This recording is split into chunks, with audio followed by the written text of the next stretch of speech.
Well, good afternoon. How you doing? Um, I'm thinking about turning off the air conditioner. We'll give it a try. We'll see how hot it gets in my room. Turning this damn thing off. But I know this mic is really sensitive, so we'll turn it off. Get rid of some background noise. So what's going on? It is Monday afternoon, 4:11 p.m., July 26th. I'm at the house again. Now, I haven't been at the house since the last video, so it's not like I've been here the whole time. I just did not upload a video while I was out over the road. So on my last video, I talked about that dedicated run. I ended up doing that dedicated run, and now I'm back at the house. Um, I'm going to be talking about what's been going on with me, and then we'll probably just be browsing around on the load board looking for stuff. And I want to talk about something real quick at the beginning of the video while there's still people watching, because a lot of people stop watching after a few minutes. Attention spans are short. On my load board videos, unless I explicitly say, I'm always searching for loads that I can haul. And I've noticed that most load board videos that you see on YouTube, they are not restricting the freight that you're seeing. And it's very misleading as to what the freight is actually like. For instance, one of the main things that I see people showing on their load board videos is team loads. I don't show team loads on my load board videos. So if you look at Landstar load board videos by most people, you're going to see some really high paying loads. Those are almost always team loads.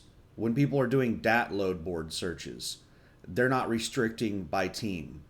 And you're seeing a lot of really good paying loads that are almost all team loads. So it's very misleading what you're seeing on these load boards. Context means a lot whenever you're getting information, any kind of information.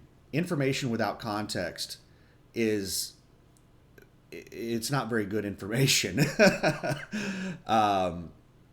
So I try to let you guys know what my search terms are whenever I'm searching the load board.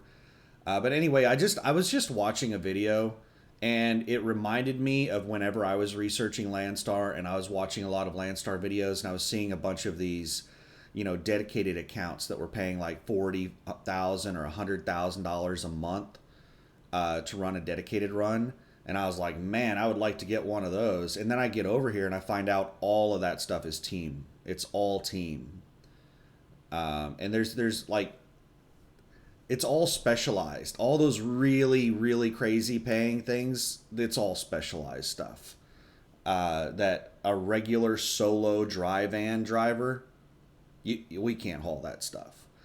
But anyway, we'll take a look at the load board in a minute. You know what? Let me go ahead and pull up the load board, and I'll throw it up in the background for anybody that just wants to look at it while I'm talking about.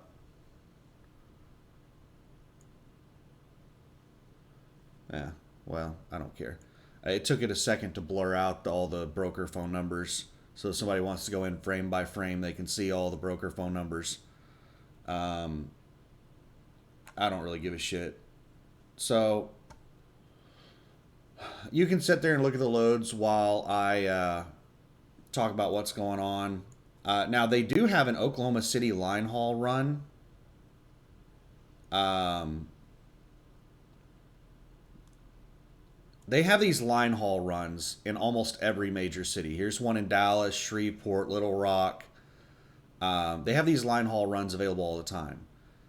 I haven't seen the Oklahoma City line haul run available in quite a while. I might actually call on that run just to find out what it is.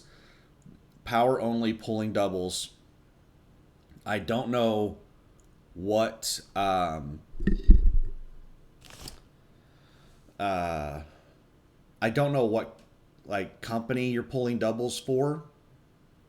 I think it's Yellow Roadway Company is the ones I've seen that had comments. It was Yellow Roadway is also a couple of other. I think Central Yellow Roadway and some other LTL are all under the same umbrella. Um, but last I heard, these line haul runs only pay like 280 a mile. But you know what? Let's just call. Let's call on one of these line haul runs just to make sure we're not missing out on something awesome. We'll do a quick phone call, and then we'll talk about what's been going on with me. Let's see here.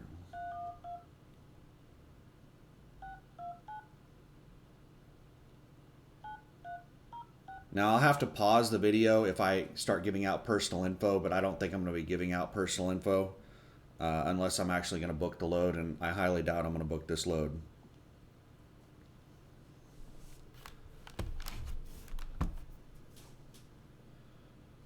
Let me get my notepad.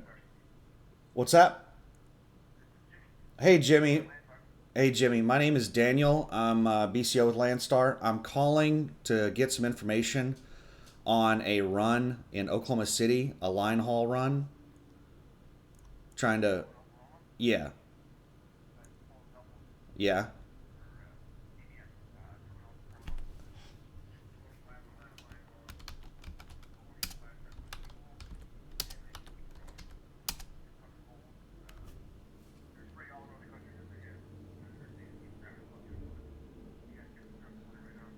And it's all force dispatch.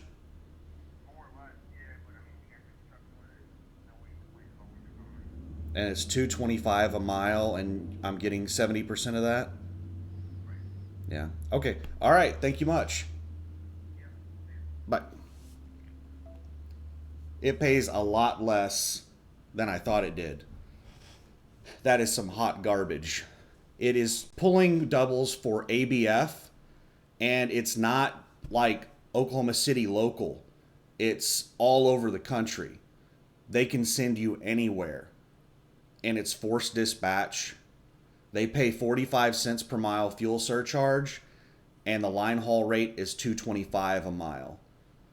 And you get almost any time you're running an account where you're not pulling a Landstar trailer, you're pulling a customer trailer instead of 65, you get an extra 5%.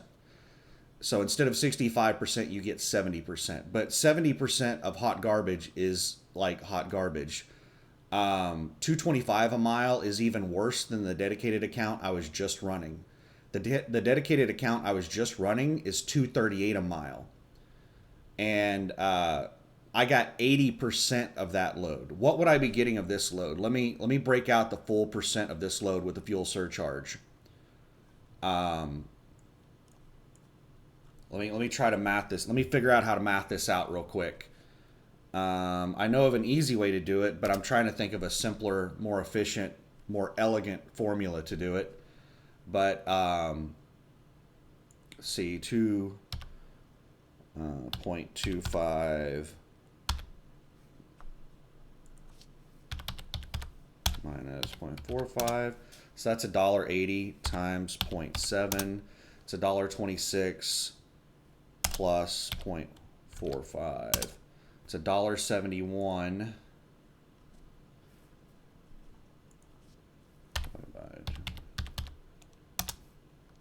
So I'm getting 76%. Let me double check that math. So 2.25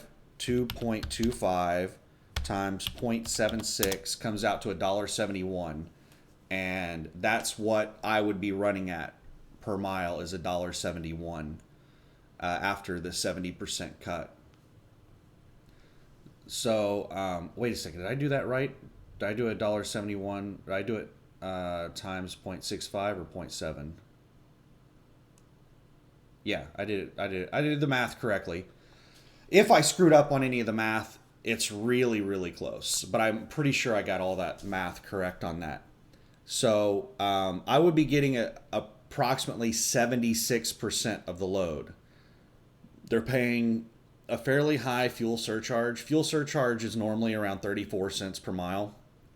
They're paying 45 cents per mile, and I'm getting 5 cents or 5% extra because I'm hauling their trailers. So all of that gets me a little bit more of the total price on the load. The load's paying 225 a mile, 45 cents per mile fuel surcharge. I'm getting 70% instead of 65%. So the load's paying 225 a mile. What I'm actually running at on that load is $1.71 a mile. $1.71 per mile is absolutely horrendous. Like, that is so incredibly bad. To give you an idea of how bad, the dedicated run that I was just doing paid really bad, like really, really bad. I was making $1.90 per mile on that run. Excuse me. I was making $1.90 per mile on that run, and I spoiler alert, I stopped doing that dedicated because it paid so poorly. Well, that was part of the reason. So yeah, these dedicated runs right here are always setting on the load board available. And I think they said he was sitting there. He was these brokers say some of the most ridiculous shit. These brokers are salespeople. So they are, what he was trying to do on the phone was he kept telling me over and over how many people were doing these runs. And he was trying to basically get me to think it was normal. Like, there's a lot of people doing this, so it must be normal. I think he said there were something like 50 drivers at Landstar that were doing these runs across the country. So, and he was not mentioning that it was forced dispatch. He was leaving out a lot of the negatives, and he was hurrying past like the $2.25 per mile. He just whizzed past that and started talking about other things. So anyway, yeah, these brokers are salespeople. They're trying to sell you on a load. And if a load sits on the load board for a long time, it's a bad load. Good loads disappear off the load board within an hour. They're actually, if it's a really good load, it's probably going to be gone within a couple of minutes. And if it sits on the load board for more than a couple of minutes, it's because the broker just hasn't taken it off the board. So anyway, we'll get more about talking about the load board in a minute. I'm going to just tell you up front that freight sucks right now. But we'll come back and talk about that in a minute. So what's been going on with me? I'll leave the load board up in the background while I talk about what's been going on with me. The last video that I uploaded was Tuesday of last week, 6 days ago. And I was sitting here at home, and I had just agreed to do the dedicated run for Hobby Lobby. It's shuttling trailers back and forth between Oklahoma City and Dallas. Containers, not trailers. Well, yeah, you get what I mean. Shuttling containers back and forth between the rail yard in Dallas, the Union Pacific Dallas Intermodal Terminal off Interstate 45, that massive rail yard right there. I was taking empty containers down there. Then I was driving across the street to a Hobby Lobby terminal and picking up a loaded container, and then driving back up to Oklahoma City to the Hobby Lobby terminal here in Oklahoma City, dropping the loaded, grabbing an empty, and turning around and going back and doing it again. So there was a lot of drama with that dedicated run. The broker failed to mention that it was multi-stop. The broker told me that I would be going to one of 4 locations when I go down to Dallas, and I would be dropping a container, picking up a loaded, and then coming back. They didn't mention that there were 3 locations that I would possibly be dropping an empty, and then there was a 4th location that I would always be going to pick up a loaded. I would always be grabbing loaded out of the Hobby Lobby terminal, but I would be dropping the empties at one of 3 possible rail yards. There were 2 BNSF rail yards that I would possibly drop an empty at, and 1 Union Pacific rail yard. So the extra stop kind of pissed me off whenever I found out that that was going to be the norm. All three loads that I did were going to that Union Pacific rail yard. So after the very first load, I found out a whole bunch more information about the load, and I decided I wasn't going to do that load anymore. I was done with that dedicated contract. So if you remember, whenever I was, and let me pull up the spreadsheet. Let's switch over from the load board to the spreadsheet. Let's see here. Here we go. Let's switch over to Excel. Where's Excel? There we go. So this was the spreadsheet I did on the dedicated run. Now, this right here is the I was comparing dedicated runs. I was comparing a Kansas City to Seattle dedicated run versus the Dallas to Oklahoma City dedicated run. So this right here is the Kansas City to Seattle. And this up here is also the Kansas City to Seattle. So this is the Dallas to Oklahoma City. And then this over here is the Dallas to Oklahoma City. So I was trying to figure out if it was worth it to do this run. And based on all the information I had available to me before I started doing the run, it looked like the run was going to be pretty bad, but tolerable normally. And if I had a good week, then I might be able, it might actually be, a little bit more than tolerable. It might be, a decent run. So, and how did I judge that? Let me change this from a 7 to 8. So this is 7 loads per week is all this information in this box right here with the yellow and the green. Let's change it over to 8. 8 loads per week is what I was basing everything on. I thought I could do 8 loads per week on a normal week. And that would be 3,500 miles per week, $1.91 per mile. And I estimated that what I would bring home after my fuel costs and my fixed costs and my maintenance cost, after all of my costs, I estimated that I would be bringing home somewhere in the area of $4,850.80. That's a pretty decent week, but I would be working my ass off to do it. Doing 8 loads per week and 35 plus 100 miles per week. It's probably going to be closer to 3,700 miles per week. Because the broker also lied to me about the number of miles in between the addresses. Once I got the actual addresses of all the places I was going to go to, he told me that it was like 217 miles round trip, I think is what he told me it was. It was actually 223 miles just to the Dallas rail yard.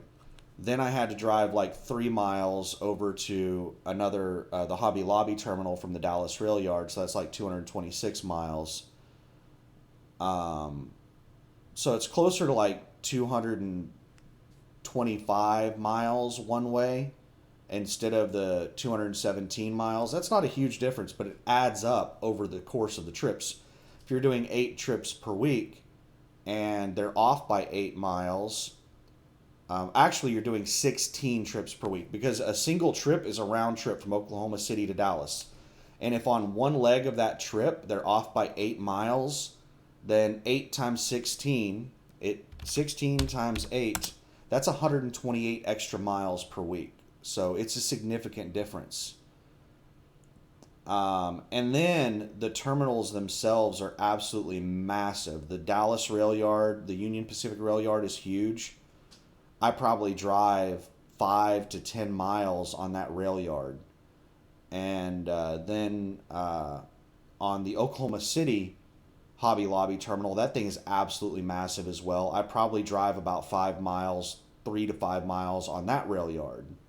So this 3,520 miles here is a really low estimate of mileage. There's easily a couple hundred more miles that I'm driving per week. But anyway,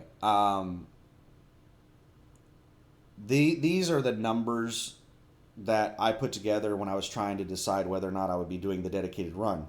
Now, if I had this magical like line in the sand that, you know, a load would be on either side of it, this would be my threshold of whether or not I'm willing to do a load. Does the load pay well enough? What's the market like that it's going into? What's the weight like? You know, all thinking about everything with the load. Where does the load fall? Above or below my threshold? Well, this dedicated run for Hobby Lobby, even before I ran the load, just based off of all this information I knew before I hauled a load with them, it was a little below my threshold. The pay on it was so bad. $1.90 a mile in the current market is horrendous. Like it is really, really bad. But I talked myself into giving it a try. I thought, you know, it's going to be nice to just drive back and forth between Oklahoma City and Dallas. It'll be a nice dedicated run. I'll memorize all the places that I can stop and, you know, things like that. And I'll just, I'll be able to, you know, be really efficient and consistent with it. And it'll make up for how, you know, poorly it's paying. So the point I'm making is that before I even hauled this run, and when I knew only what the broker had told me about the load was still below my magical little line, my threshold of what I would normally haul. The only reason I really gave it a try was because trailer utilization repossessed my trailer and put me in a position where I didn't have a trailer. So I was looking for power only loads and SOS loads and all kinds of stuff like that. And which reminds me, let me while we're doing this video, I'm going to switch over to the SOS page. I'm going to do an SOS loads search. All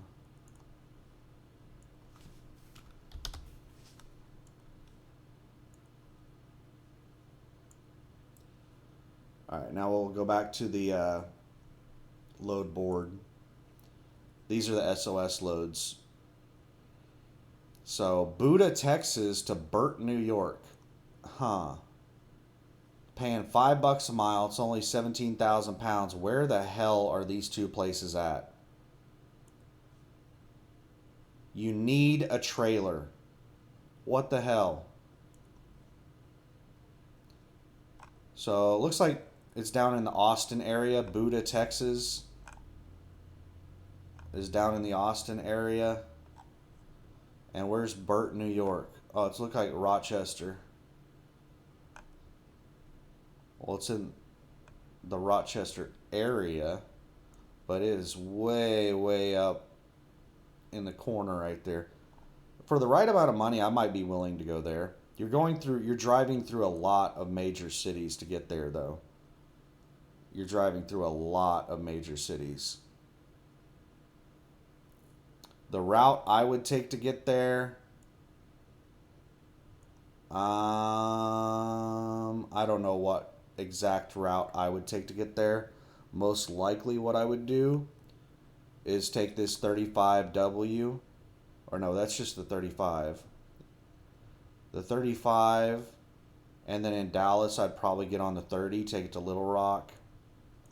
And then over in West Memphis I'd hop on the 55.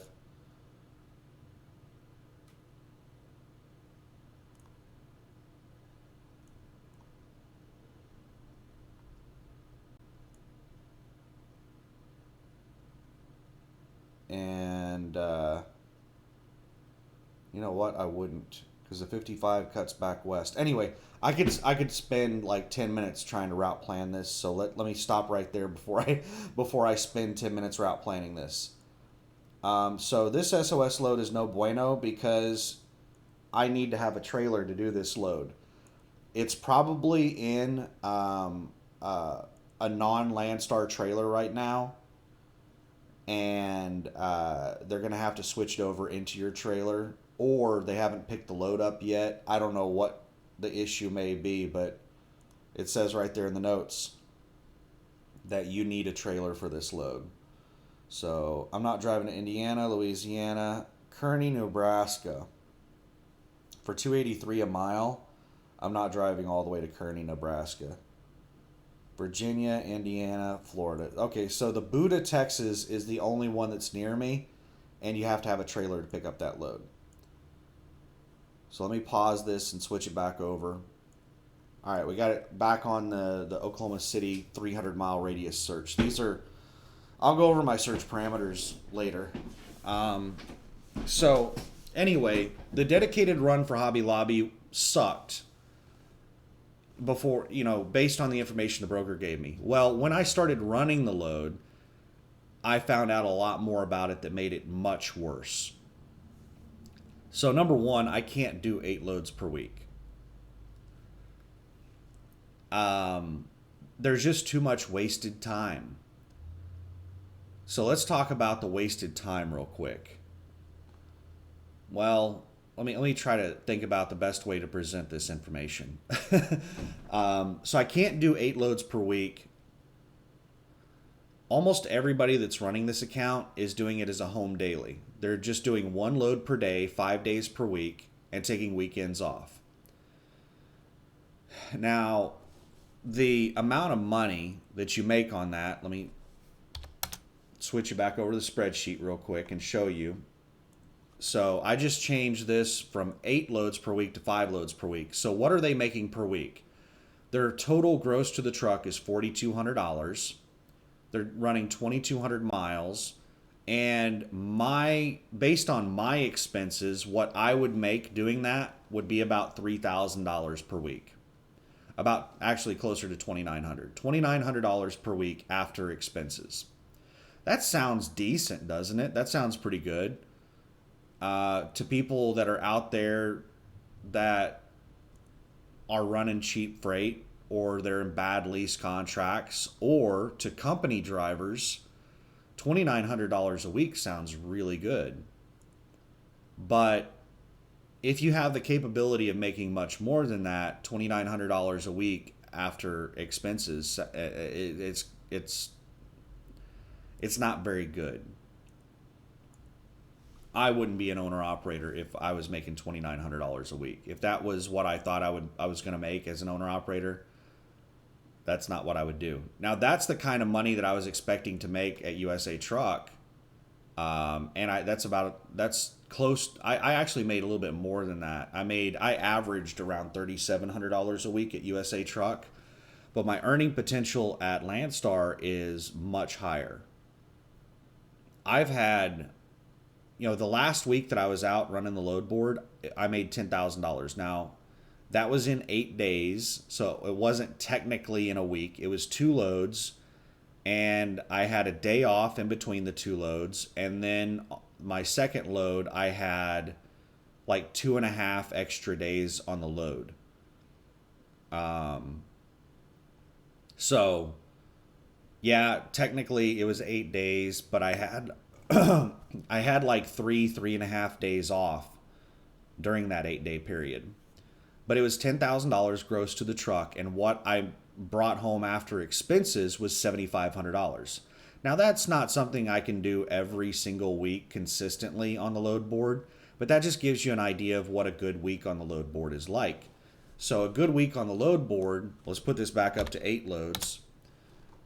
What I'm bringing home after expenses is more than my total gross to the truck on what I could potentially make doing this dedicated Hobby Lobby run. That's how bad this thing pays. So let's go back and look at the load board.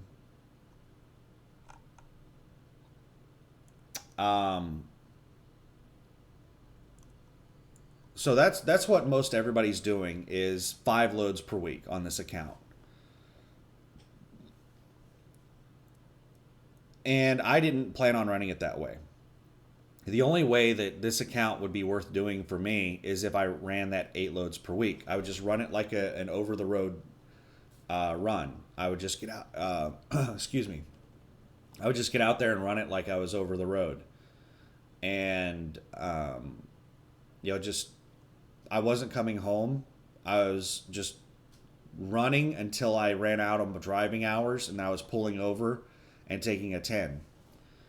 And doing that, I was barely able to do just a little more than 1 load per day. What I was doing was I was doing a full load and then leaving Oklahoma City, and I was getting like an hour outside of town.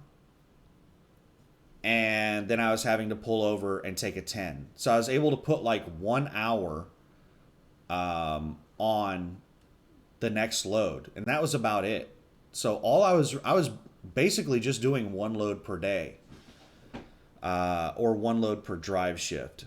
But because I was driving through major cities, which is another reason I stopped doing the account, I wasn't driving again as soon as my 10 was up. I was waiting until like 7, 8 p.m.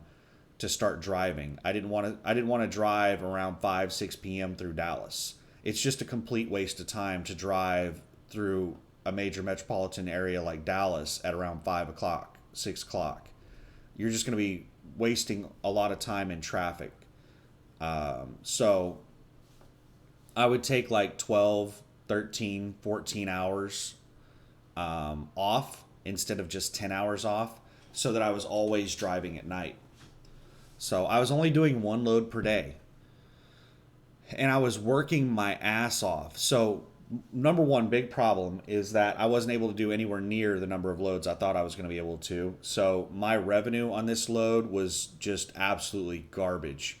I was looking at making maybe 1 extra load per week, just because I would be working 6 days a week instead of 5 days a week. And that would have put me at, instead of, these guys that are doing 5 days a week are making $4,200, add $840 to that, I would be making almost exactly $5,000 per week gross to the truck, and running my ass off to do it. So the pay on the dedicated run sucked, and it was a lot of work. It was a lot of paperwork, and it was a lot of like physical work. So dropping and hooking that many loads. So I'm doing I was hoping to do 8 loads per week. What I was actually going to be doing was about 6 loads per week. So 6 loads per week, each load is 2 containers that I'm dealing with. So that's 12 containers that I'm doing a pre-trip and a post-trip. So that's 24 inspections per week minimum. If I'm also, stopping and taking, so that's 24 inspections, plus you can take into consideration my pre-trip and post-trip on my 10-hour breaks. I'm going to be taking 6 10-hour breaks. I'm going to be doing a pre-trip and a post-trip on each one of those. So 6 times 2 is 12. So that's 36 inspections per week that I'm doing, pre-trips and post-trips. 36 inspections per week. I'm having to do a vehicle inspection report on every one of those. I'm having to physically do the inspection on every one of those. And these containers are really old, and they're not well maintained. The chassis that I'm hauling for these containers, I think the newest chassis I hauled was made in 1984. Almost all the chassis I hauled were made in the 70s. So I'm hauling 50-year-old equipment that has been poorly maintained. I can't really describe how bad this equipment was. I would do a pre-trip on it. It would fail the pre-trip inspection. I would perform repairs on it, get it to a point where it would pass a pre-trip, and then I would drive, stop, and get fuel or something en route, get out, do a walk-around inspection, and it would fail inspection because things were constantly breaking as I was driving down the road. Once I would get to my destination, it wouldn't pass a post-trip inspection. Airlines were so old they were brittle, and they would just crack and start leaking when I was driving down the road and stuff like that. Lights were constantly going out. I mean, just the equipment was so horrible.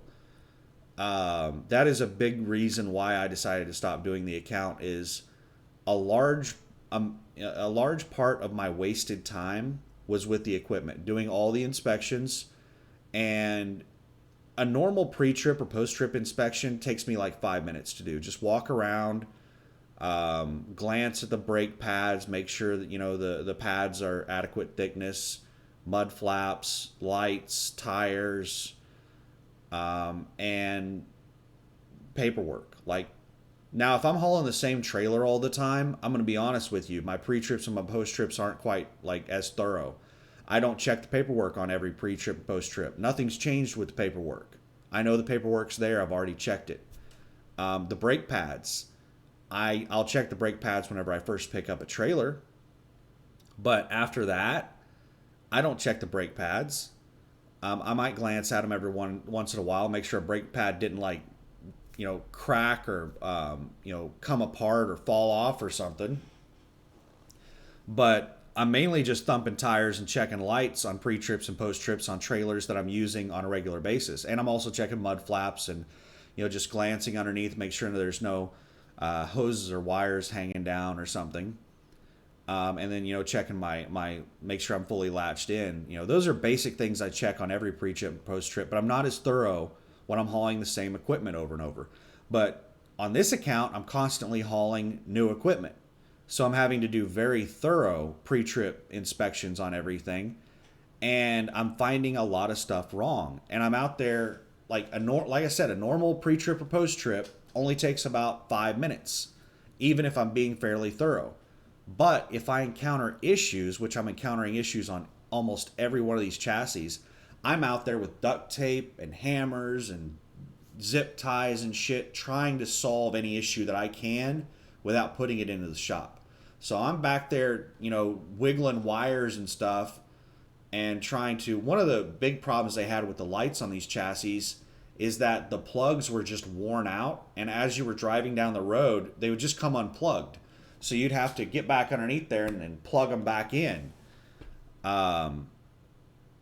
So, I mean, that was one of the things that I was doing constantly, is plugging lights back in, zip tying stuff, duct taping airlines that were leaking. It's just, and I put several trailers in the shop, and they didn't fully fix stuff. They did the same kind of half-assed repairs that I would do.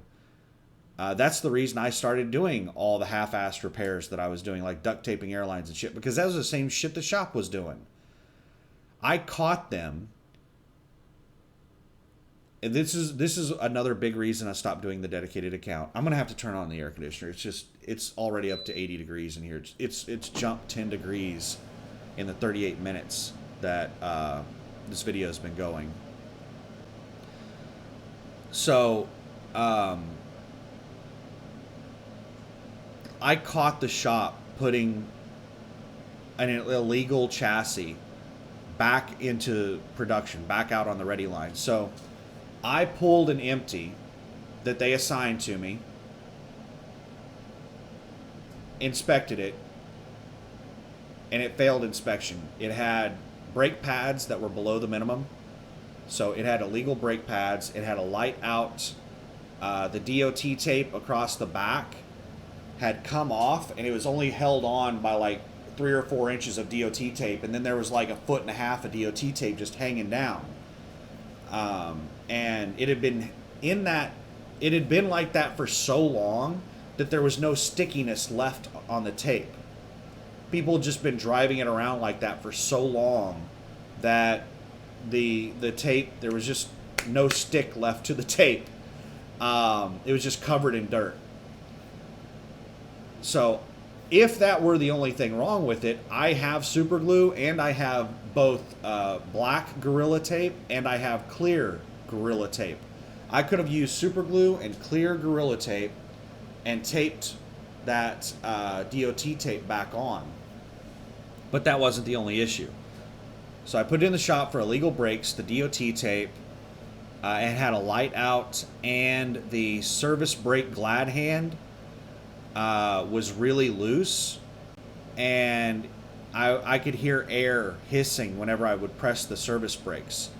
I was able to wiggle it around and got it to the point where it wasn't hissing anymore, but it was still really loose. Anyway, I put it into the shop. The Hobby Lobby has like a 20 plus bay shop at their Oklahoma City terminal. That terminal is massive. They have multiple shops there. The shop that I was putting the trailer in, I think they might only work on trailers in that shop.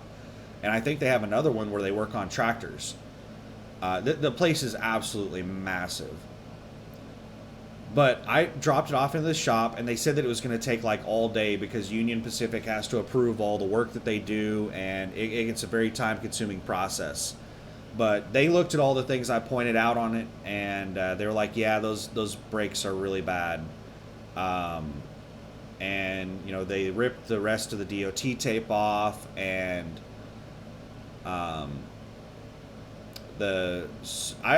they told me initially they told me it'd only take like 2 hours to fix it, and I was like, you know what, this is like the third trailer that I've put over here in the shop.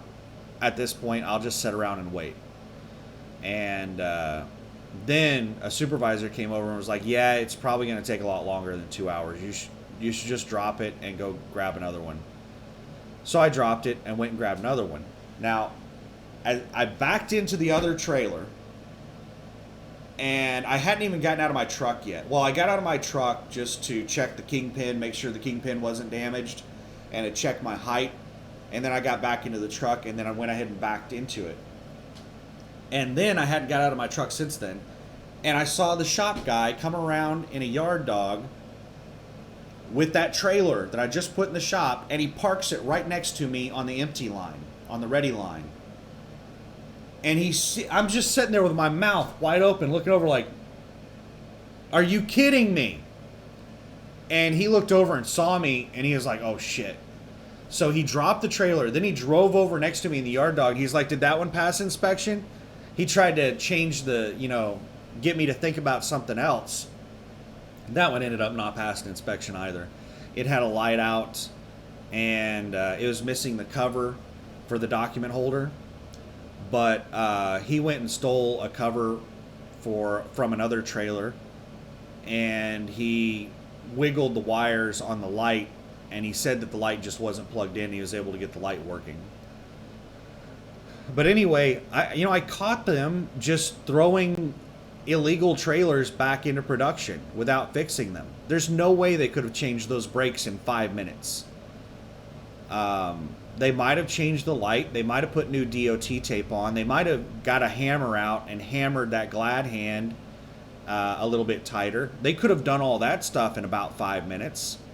But there's no way they changed the damn brakes in 5 minutes. So they're just hoping and expecting that the next person that gets assigned that trailer is not going to inspect it.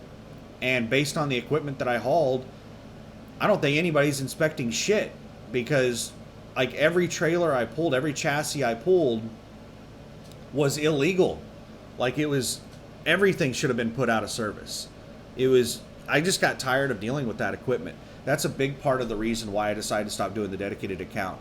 And seeing them put that illegal chassis back in production like that, that really, really, really pissed me off. That right there really pissed me off. But when that happened, I had already told them that I'm not doing this anymore. Wait a second, was that Saturday morning that happened? Yeah, I'd already told them I'm not doing that account anymore whenever they pulled that stunt. So I sent the email telling them that I wasn't doing any more loads on Friday. My very first load on the account was Thursday night. And Friday, when I woke up from my 10, I sent an email at like 5 o'clock in the afternoon to the broker and I said, don't book any more loads for me. I'll go ahead and haul whatever loads you have already booked for me, but please don't book any more.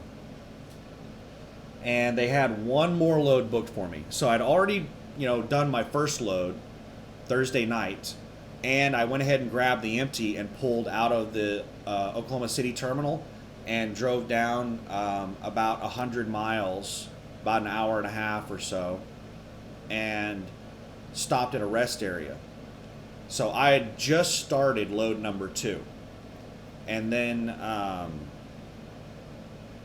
when I woke up later in that day after thinking about it all day long and all night long, I went ahead and sent the email and told them, no more loads. So they had one more load booked for me. So I went ahead and did that load Friday night. And then I did one more load Saturday night. And I ended up getting home at like 6 o'clock in the morning Sunday morning. And that's where I'm at right now. But, there was just so many issues with that dedicated account. Like I tried to say at the beginning, it was already below the threshold of what I would normally do. So I was kind of like not really thrilled with doing the load in the first place. And then there was just more and more negative things about the load, and then the revenue went down, and it just got way below my threshold of what I would be willing to do. So I just decided not to do it anymore. I did 3 total loads, so that's $840. Let's go back over the spreadsheet, and we'll put this over to 3. So I did, what the hell? 3 loads. So my total gross to the truck, $2,520, 3 loads over 3 days. I ran approximately 1,320 miles. It's quite a few more miles than that. It's probably 1,400, 1,450 miles over 3 days. So what I actually made over the course of 3 days was about $1,600. So working Thursday night, Friday night, and Saturday night, I made approximately $1,600. That is so bad. That is so ridiculously bad. Let's put this into some kind of context on how bad that is. Let's talk about just the gross pay, the $2,500. $2,500 over 3 days, 3 full days of working. $2,500. The worst paying load that I've hauled with Landstar prior to this dedicated account was my very first load that I hauled from Laredo, Texas to Beresford, South Dakota. That load paid something like somewhere in the low 4,000s, like $4,200 or something like that. I remember that what I made after on my percentage cut, what I made on the load was a little over $2,900. So, and that was only a 2-day run. So the worst load I've done with Landstar prior to this crap was 2 days, and I made $2,900. What does that come out to per day? Like $1,450 per day. That's the worst run I've done at Landstar.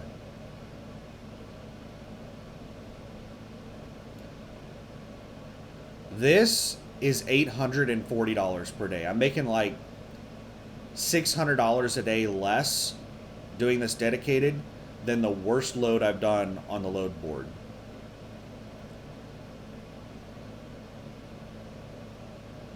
That's horrible. Absolutely horrible.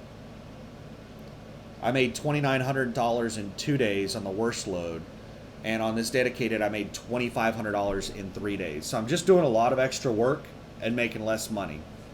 So yeah, I decided not to do that dedicated crap anymore. I went ahead and ran all the loads they already had booked for me because I didn't want to compromise the account for the broker. The broker asked me, let me pull up my email and I'll read it to you. Lewis, no empty trailer request. Just a second here. Let me find it.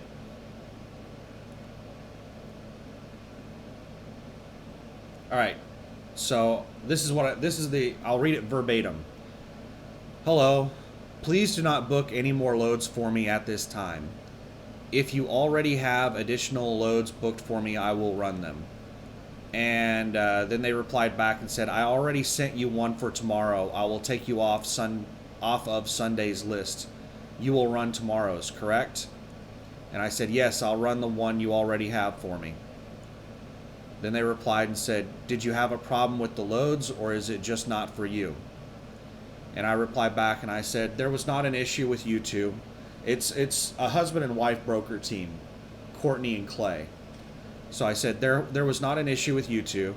You have both been great. There's more involved with the loads than I anticipated, and that has increased the amount of work I have to do and decreased the amount of loads/revenue I can do on this account. There was already a fairly significant gap between what I could make on this load versus running the load board.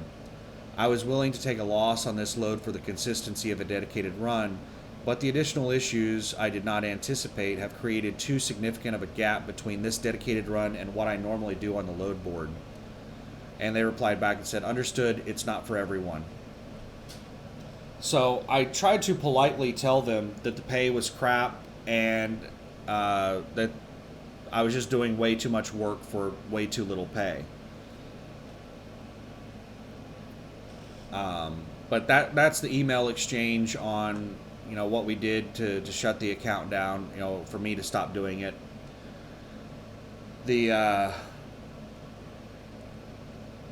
It was just, man, it just sucked. It was just a lot of work.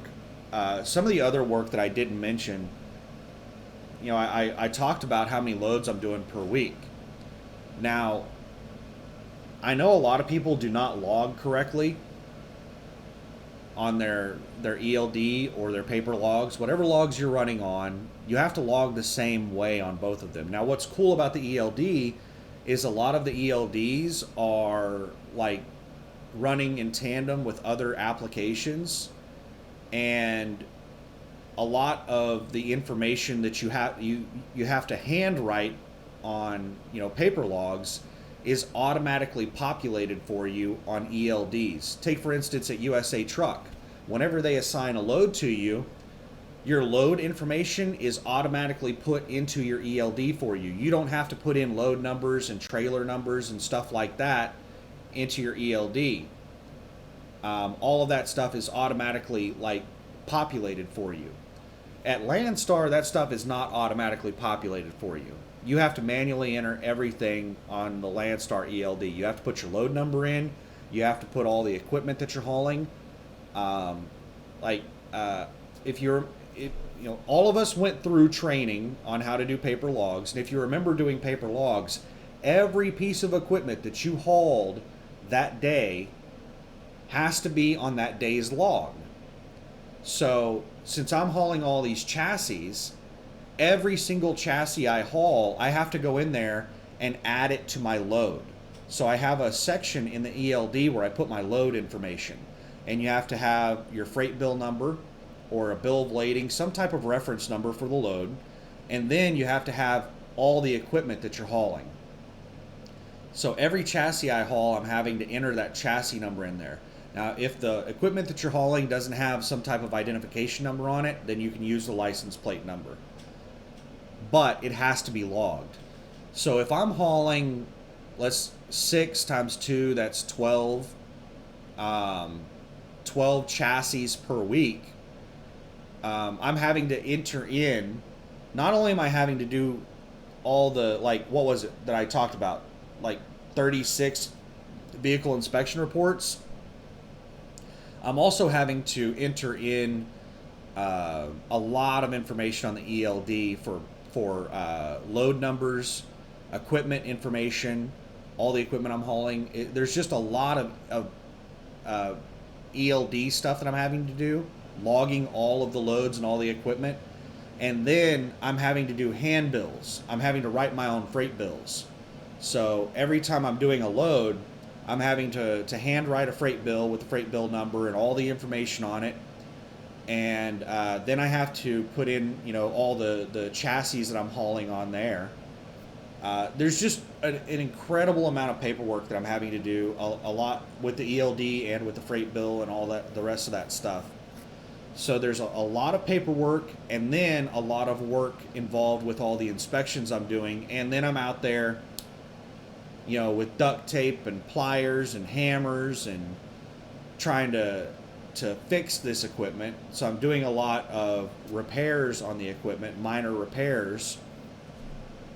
I just got tired of it. After the very first load, I was like, I'm done with this crap.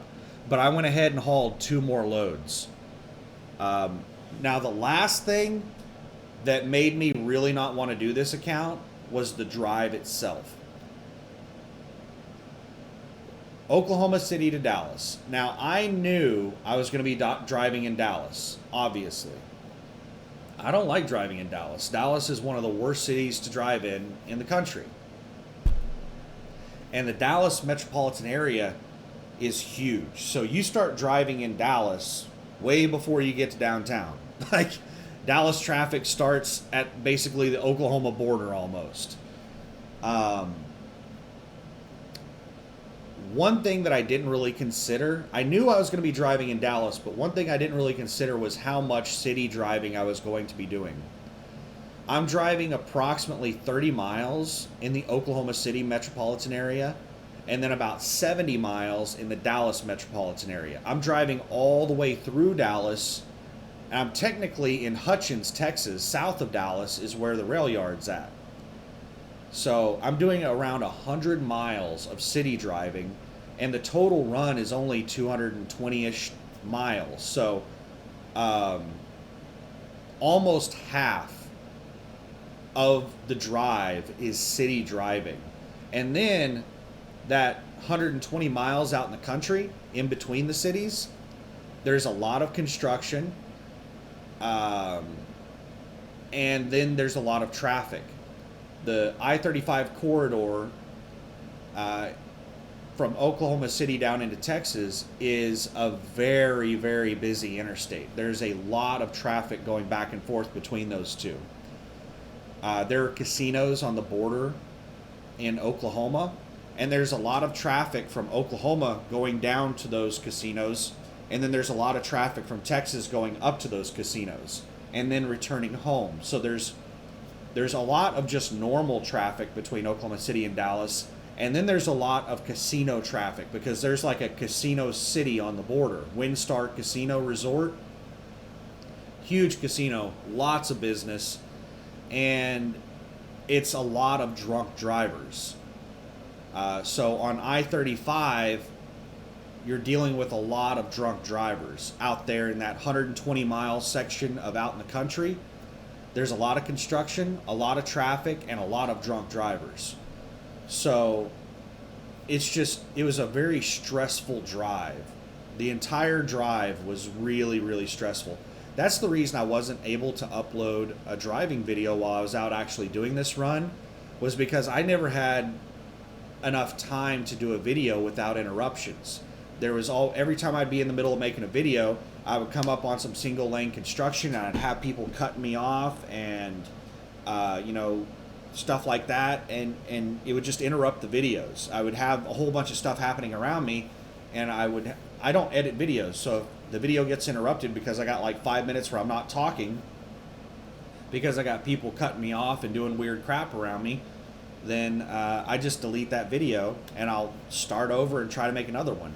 So I tried to make several videos while I was out there, but man, it was too crazy. And I was driving at night, and it was crazy even at night.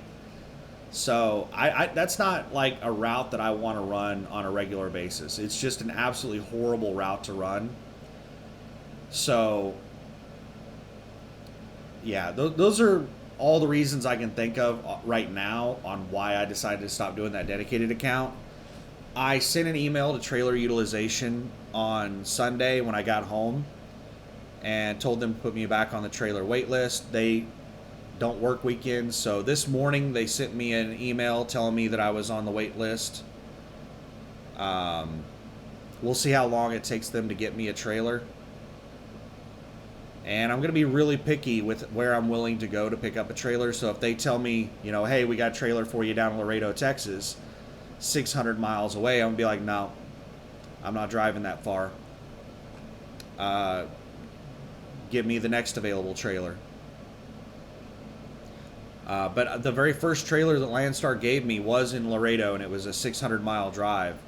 I'm not driving 600 miles for 65 cents a mile again. That's a load of crap. And now, if I start talking about trailer utilization too much more, I'm gonna start ranting and raving about them repossessing the trailer on me and putting me in this predicament. So let's not talk anymore about that. So we got these Oklahoma City to Jerome, Idaho loads.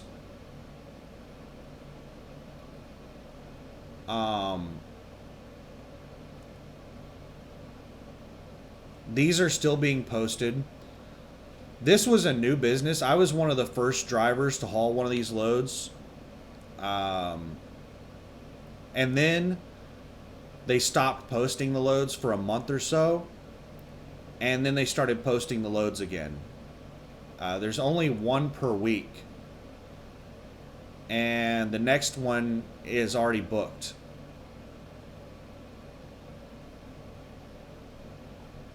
So the one that picks up this Tuesday is already booked. So I would have to set it home for another week. It's just these 3 loads right here. The 10th is the next one. Is that even the next week? No, that's not even the next week. So the next 2 weeks are already booked. The one on the 27th, which is tomorrow, is already booked. And the one on the 3rd, which is next week, is already booked. I don't know who the asshole is that's booking all of these loads like 2 or 3 weeks in advance. But all these loads, I'm probably never going to run another one of these loads because I don't book 3 weeks out. Like I don't book loads 3 weeks in advance. And there's some jackass that's booking all these Oklahoma City loads 3 weeks in advance.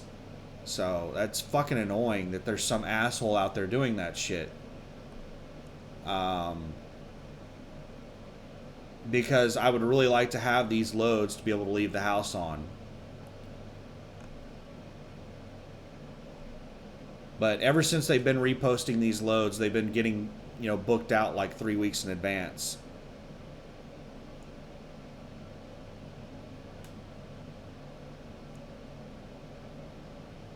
What I'll probably end up doing whenever I leave the house is picking up another load in Joplin. But I don't really know because I have no idea where I'm going to go to pick up an empty.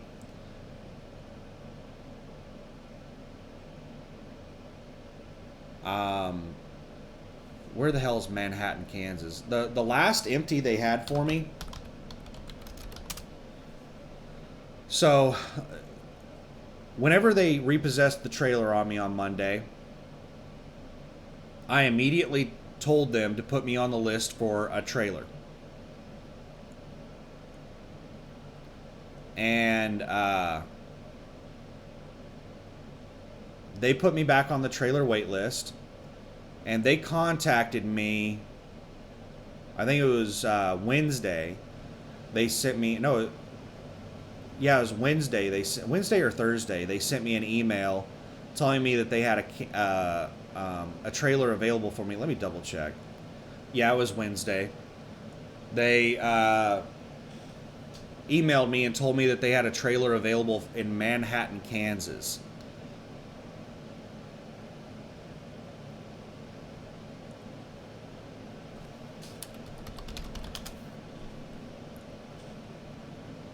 So that is roughly 300 miles to go pick up an empty. And Kansas City is a pretty good freight hub, but on Landstar's load board, not so much. Let's go back over the load board and let me search Kansas City and show you Kansas City. All right, so this is 100 miles around Manhattan, Kansas. So this is basically Manhattan, Topeka, Kansas City, and this is all that there is. There are 24 total loads. A lot of them are the same load. So we have this Edwardsville, Kansas to Kent, Washington. No, I don't want to mess with that crap. Emporia, Kansas to Ocala, Florida. Edwardsville, Kansas to Salt Lake City. Emporia to Alpine, Texas. Indiana, New Mexico. Carlsbad, New Mexico. And then we have all these Edwardsville, Kansas to Commerce City, Colorado. And then Emporia, Kansas to Ashley, Indiana. So if you look at all these, where they're coming out of, all these loads coming out of Edwardsville, Kansas, this is one business. All the same. This is the same brokerage posting all these loads coming out of Edwardsville, Kansas. Almost all of the loads in this area are this one brokerage posting these loads out of Edwardsville, Kansas.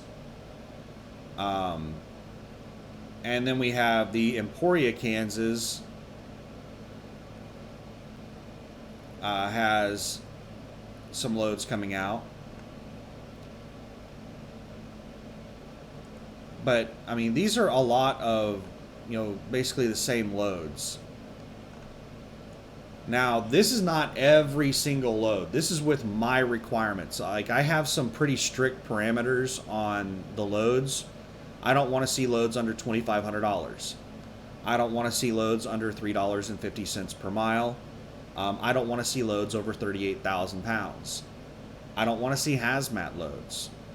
So these are all of, and I don't want to see team loads and, loads that I can't haul, like step deck, flatbed, stuff like that, reefer. So these are all loads that I can haul that meet my personal search parameters. So the Manhattan, Kansas area is not a very good area to be hauling freight out of. New Mexico is a terrible destination. Colorado is a terrible destination. Indiana is not too bad of a destination, but the load kind of pays crap going into Indiana. This one pays decent going to Indiana. $5.63 a mile. Alpine, Texas, not a big fan of going to Texas. Salt Lake is not a very good destination. Florida is not a very good destination. Like, they're paying $3.50 a mile to go to Florida and Salt Lake and places that are just they're bad freight markets. So Kansas City in general is a pretty hot spot for freight, but on Landstar's load board, not so much. Kansas City, like, whenever you're talking about freight markets, USA Trucks load board is different than Landstar's load board, is different than the spot market, DAT load board. Every load board is different. And Kansas City is a really hot spot on USA Trucks load board, mainly just because of the Procter & Gamble site, A&M Products, owned by Clorox in Spring Hill, Kansas. There's a lot of good paying loads, or there used to be. I don't know what it is like now. But when I was running for USA Truck, that was a hot freight spot coming out of Spring Hill, Kansas, which is just southwest of Kansas City. It's like 10 miles outside of Kansas City or something. But on Landstar's load board, Kansas City is like not a great place to be. So if I picked up that trailer in Manhattan, I would have to drive 300 miles up to Manhattan, and then I would probably have to drive all the way down to Joplin to pick up a load. So let's put in Joplin, Missouri. Excuse me. So that would be 544 miles that I would be driving. And I would only get 65 cents a mile just to get me to Manhattan. So I would get 300 miles of 65 cents per mile, and then I would have to drive almost another 250 miles down to Joplin and not get paid a penny for that. That's most likely where I would have to go to get an empty. Whereas Joplin, Missouri is only 200 miles from Oklahoma City. It's closer from Oklahoma City to Joplin than it is from Manhattan to Joplin. So this is the type of bullshit that I have to put up with whenever they repossess a trailer on me, and then I have to go find another one. So we'll see what kind of drama I'm going to have to deal with. And then the other thing is that whenever I go pick up this empty, I'm probably going to be sitting on the trailer. Wherever I go pick it up, I'm probably going to be sitting for a day or two while I book a load, because I don't want to be booking a load before I see the trailer. I might get there and the trailer may not be there. Or I might get there and the trailer may be, you know, like in terrible condition. Or there's a lot of possibilities on what could potentially happen. So until I actually hook up to the trailer and inspect it and figure out everything that's going on with it, I'm not going to book a load. So I may not be booking a load for a week, because it may take them 3 or 4 days to get me a trailer, and then it may take me a couple of days to get the truck ready to go back out to go pick that trailer up. And then when I get there, it may take a couple of days to get the trailer in good working order. And then it may take me a day or so to book a load. So, I mean, who knows how long I might be down because of this bullshit with the trailers. It's really frustrating. That's the reason I got so upset whenever they repossessed the trailer on me, because I don't think they realize how much drama is involved with going and getting an empty. I think the people in trailer utilization just don't know shit about this industry, and they're just like following their process and procedure for repossessing and assigning trailers.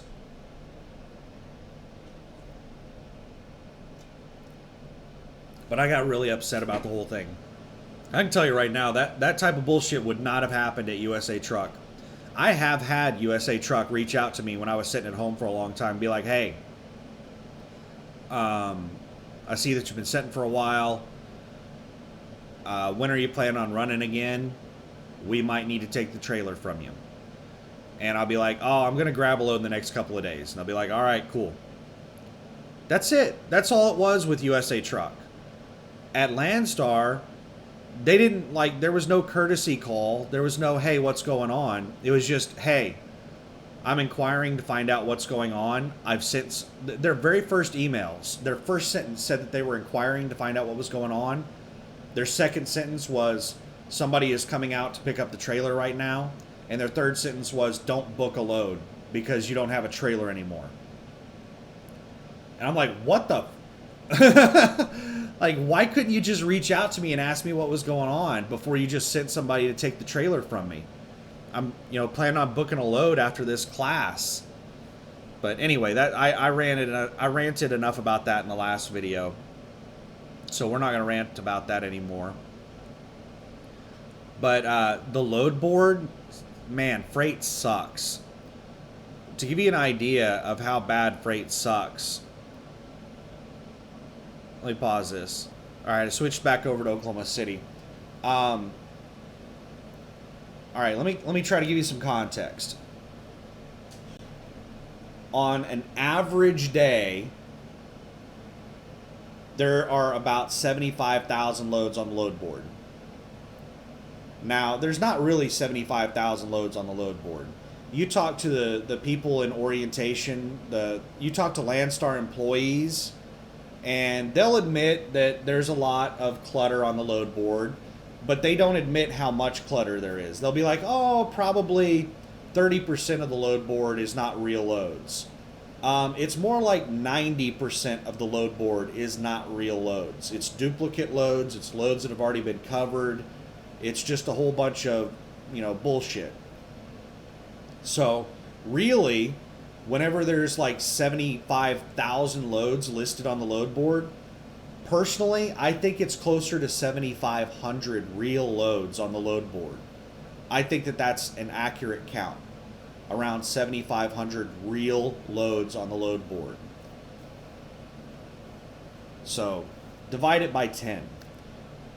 So anyway, a normal day, there are about 75,000 loads listed on the load board. A really, really, really amazing busy day, I've seen it get as high as 90,000 loads.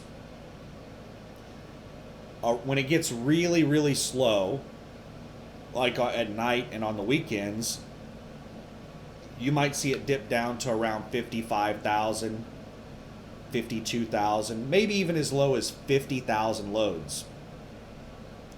But even like on a holiday weekend, it's very rare to see it get below 50,000 loads. What we're at right now, well, earlier today at the peak, the highest I've seen it all day long was 64,000 loads today, which is well below a normal day. Right now it's 5:27 p.m. We're 27 minutes past 5 when most of the brokers stop working and they stop posting loads. We're already down to 59,000 loads on the load board.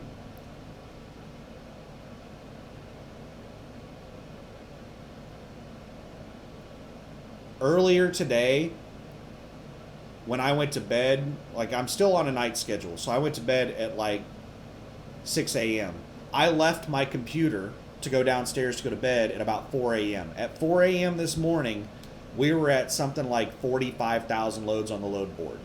I think that's the lowest I've ever seen it on the load board. The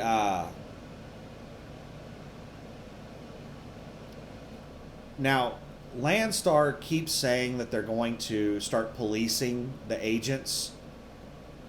So it could possibly be that the severely reduced number of loads on the load board could be agents actually cleaning up the load board like they're supposed to.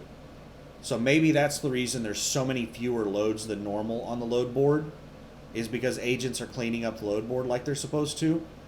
But you would expect to still see like the real loads on the board. And there's not really much in the way of loads on the board. A lot of the clutter on the board is like the same load listed 10 or 15 times. And then it'll get covered, and all those other agencies that have the load listed, those other 14 agencies, like let's say it's listed 15 times. One agent moves the load, and then the other 14 agents don't bother to remove the load from the load board. So you have 14 loads sitting on the load board that are the same load, and that load's already been covered. It's not available. That's the kind of clutter there is on Landstar's load board. And I'm not really seeing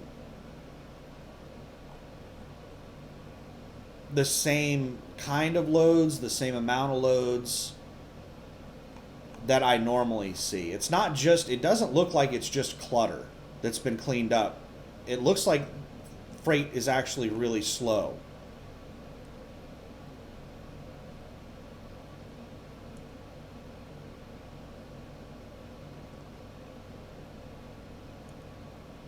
So I don't know. I think the freight market has sucked since the July 4th holiday, and it hasn't really picked up since then. There have been a couple of days that freight has spiked. Not this last Friday, but the Friday before last, the load board got up to 80,000 loads, which is about 5,000 loads above normal. That was a pretty solid day. It wasn't like absolutely amazing or anything, but it was a solid day. But those loads moved really quick. It quickly dropped from 80 down to like 60,000 loads, like real fast. So I think that we did have a spike. We've had a couple of days where there's a spike in freight, but I think there's a lot of people sitting around looking for loads. So any spikes that we have, they're getting covered really quick. It's not like we're going up to 80,000 loads and hovering right there. We might see a spike up to 80, and then it's all those loads are disappearing really quick. There's a lot of trucks, taking the loads right now.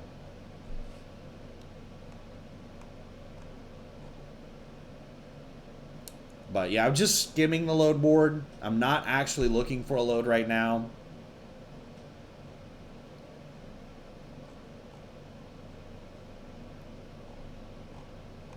And You know, it's after 5 p.m., so it's not the greatest time to be doing it, but I just now remembered somebody wants to see Nashville. So give me a second. All right, this is a 100-mile radius around Nashville, Tennessee, air miles. Using my normal search parameters, loads under 38,000 pounds, no hazmat loads, no team loads, dry van only.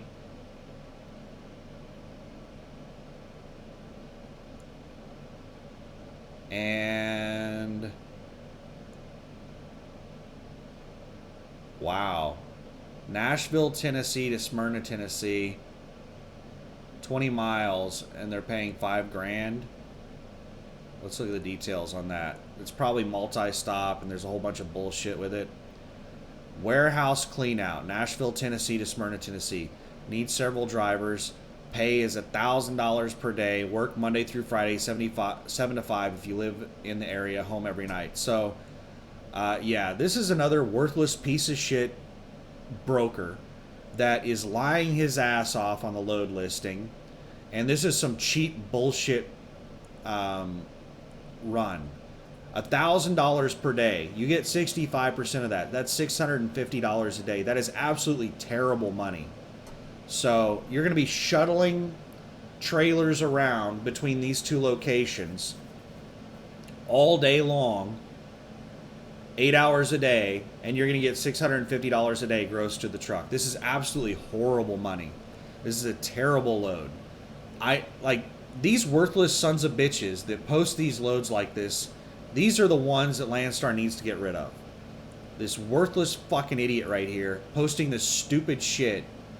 He did all this. Every one of these listings is like an advertisement.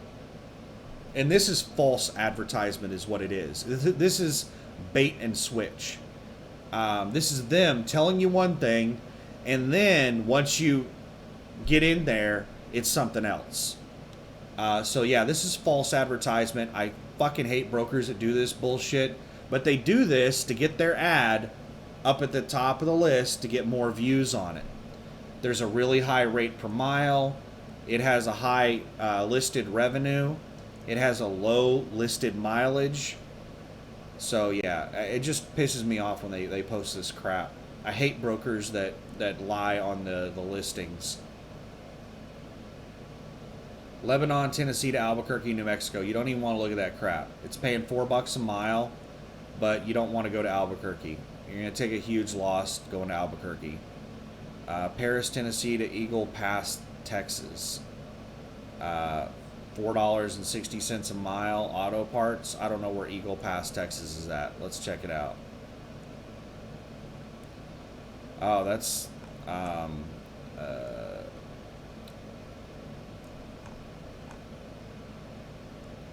don't know what in the hell city that is. Well, it looks like it's out in the middle of nowhere. It's Eagle Pass. So it's way north of Laredo.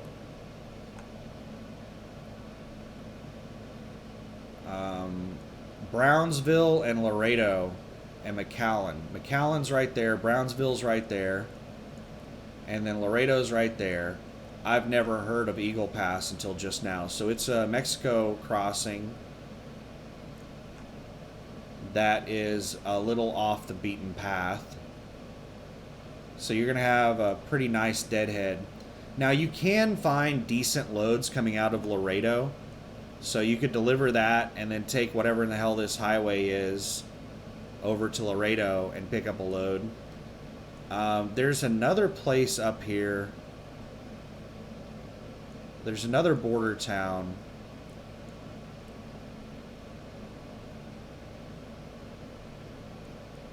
That has good freight coming out of it. It might be Del Rio. I've seen some really good loads coming out of another border town that was north of Laredo. They had some really good loads going up into the northwest.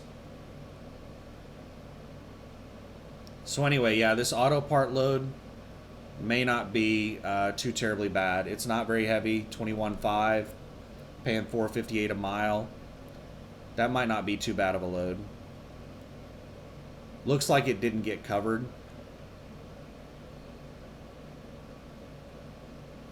It was supposed to pick up between 5 and 8 p.m. today.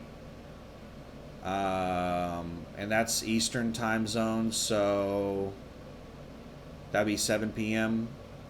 They have an hour and a half until that load gets out of the pickup window. So they have an hour and a half to get that load covered. It's direct shipper freight. This Y right here means that that's basically contract freight. The Landstar agent or broker is working directly with the customer. And that means that that load is probably posted on a regular basis if it's a direct shipper load. These are relationship accounts, so they probably post that load on a fairly regular basis. Now, there are some Landstar agents there's a lot of Landstar agents that lie on these listings. There is an agency, JUV, that is notorious for every load they post that they're a direct agent for. They put a yes in this category, and they lie. They're not direct shipper loads. I really don't like doing business with JUV. They're a huge brokerage, but you see a lot of JUV loads on the board, but like they're really scummy, and I don't like to haul loads for them. I don't think I've ever hauled a load for them. I've called them and almost booked a load with them before, but like they're really, really scummy. Nashville to Palm Beach, Florida. Isn't Palm Beach way down by Miami? $3.79 a mile to go that deep into Florida is terrible. Jupiter, Florida, Kiss Me, Florida, Florida. All these Florida loads paying $3.50 to $4 a mile. I don't know if I want to mess with that crap.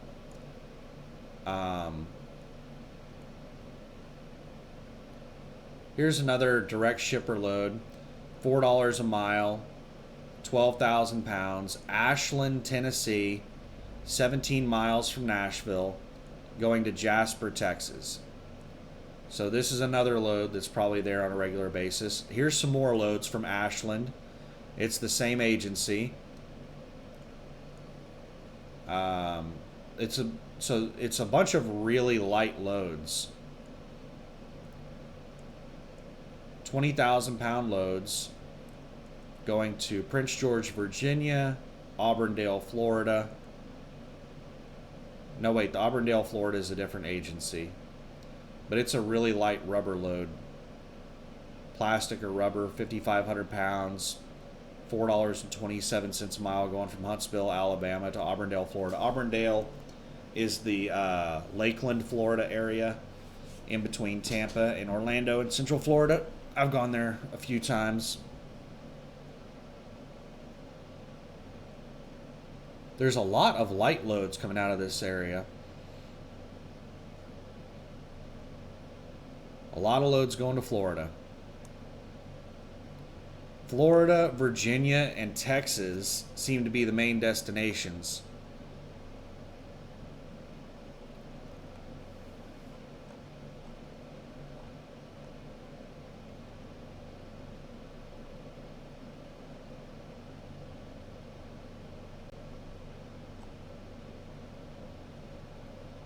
Nashville to Grand Prairie, Texas.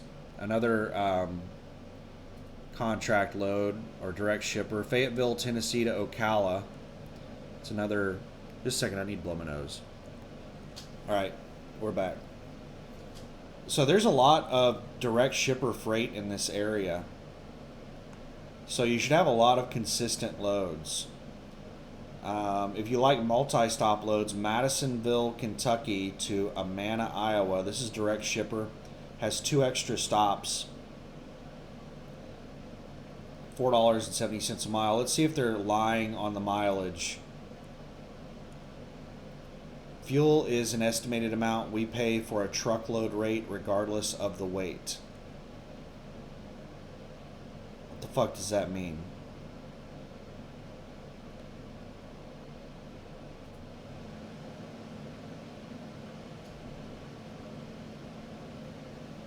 we pay for a truckload rate regardless of the weight.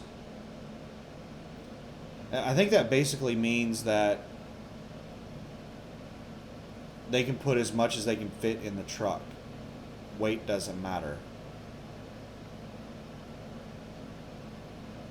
What is the listed weight they have on here? They have the weight listed at 25,000 pounds. Well, if the customer is able to put as much as they can in the trailer, why the hell are you listing the load at 25,000 pounds? The load should be listed at 45,000 pounds.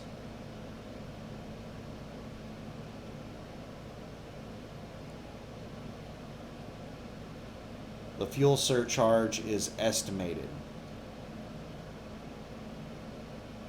What the hell does that even mean? They don't know what the fuel surcharge is going to be. Maybe they're doing that breakthrough fuel bullshit and letting the customer pay fuel surcharge after the fact. I don't know. There's a whole bunch of question marks with this load.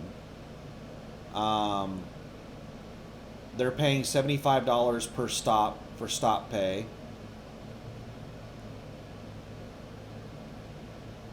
You're doing 2 pickups in Kentucky and 2 deliveries in Iowa.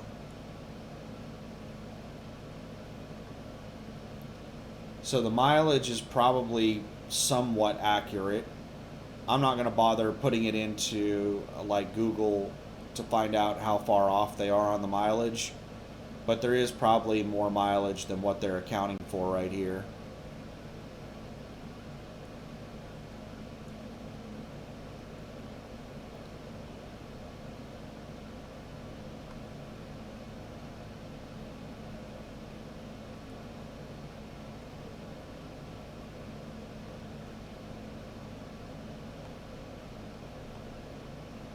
Me personally, I don't like doing these short little 6, 7, 800 mile runs, 500, 400 mile runs, unless they're paying like a really high rate per mile. I really honestly don't like doing loads for less than about $6,000. Really, I would prefer to always be doing $6,000+ loads.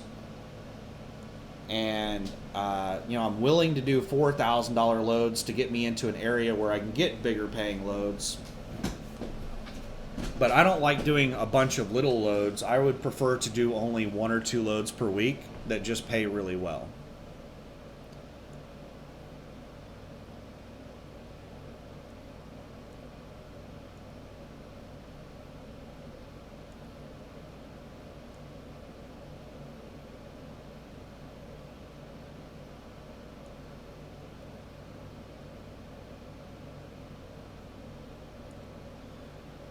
Just sitting here looking at these loads and talking about the pay and everything, it's making me think about all these people at Landstar that are running at really low rates. Like, there's a lot of people at Landstar running cheap freight. Like, I called that guy earlier on that line haul run that was paying $2.23 a mile. And you only get 70% of that plus fuel surcharge. And it was coming out to like $1.71 a mile. He said there's 50 people running that account right now at Landstar. There are 17 people running that cheap Hobby Lobby account that I just hauled a load for at $1.90 per mile. That's the rate that the load actually pays after all the percentage cuts. Those rates are so ridiculously cheap. Let's find a real load. This Paris, Texas to Eagle Pass, Texas. Paying $4.58 a mile. That's a real load. What would I make per mile on that? Let me figure it out. So let's go off of the information they have listed here. It's 971 miles. So 971 times, let's do 34 cents per mile fuel surcharge. So that's $330.14. So 44.50 minus 330.14. That's 4119.86 times 0.65. 2677.909 plus, let's add in the fuel surcharge, 330.14. That comes out to $3,000, almost $3,000 even. So that $4,500 load right there, that's going 1,000 miles, what I would make gross to the truck is $3,000. Let's divide that by the mileage of 971, and I'm making $3.10 per mile on that load. $3.10 per mile. That's fairly normal about what I run at, is around $3 a mile. My very last load I did off the load board, I was making $4 a mile on that load. The load before that one, I was making like almost exactly what this load pays, $3.09 per mile. I run at $3 to $4 per mile all the time. A cheap load for me is when I'm running at around $2.50 per mile. So these dedicated runs that are paying like $1.70, $1.90 a mile, they are ridiculously cheap. And it pisses me off to run at a low rate per mile, because think of it like this. It's not just fuel cost whenever you're moving the truck. Every hour that you're running the truck, every mile that you drive the truck is using up that truck's life expectancy. It's using up replaceable parts, and it's using up the truck itself. Let's say the truck, it has 800,000 miles in it. Once you hit 800,000 miles, you need to replace the truck. You're either going to put a ridiculous amount of money rebuilding it or just buying a new truck. So the truck only has 800,000 miles in it. If you're out there hauling cheap freight, then you're being inefficient with the asset that you have, the truck. It's an inefficient use of the asset. So when it comes time to get a new asset, you have used up a lot of that truck, and you haven't made as much money with that use as you possibly could have. So let me try to break this down into some kind of easy to explain way. So let's say that I'm normally running at $3 a mile. Let's actually take it even lower than that and say that I'm usually running at $2.70 per mile. So all the miles that I'm running on the truck, I'm averaging about $2.70 per mile. What if I were to do that line haul run that I just called about, $1.71 a mile? That's $1 a mile difference between those two. 800,000 miles is the life expectancy of the truck. So over the course of about 8 years, doing 100,000 miles a year, $1 per mile, I have lost out on $800,000 in income. I've lost out on $100,000 per year in income, running at $1 less per mile. $100,000 a year in lost income hauling cheap freight.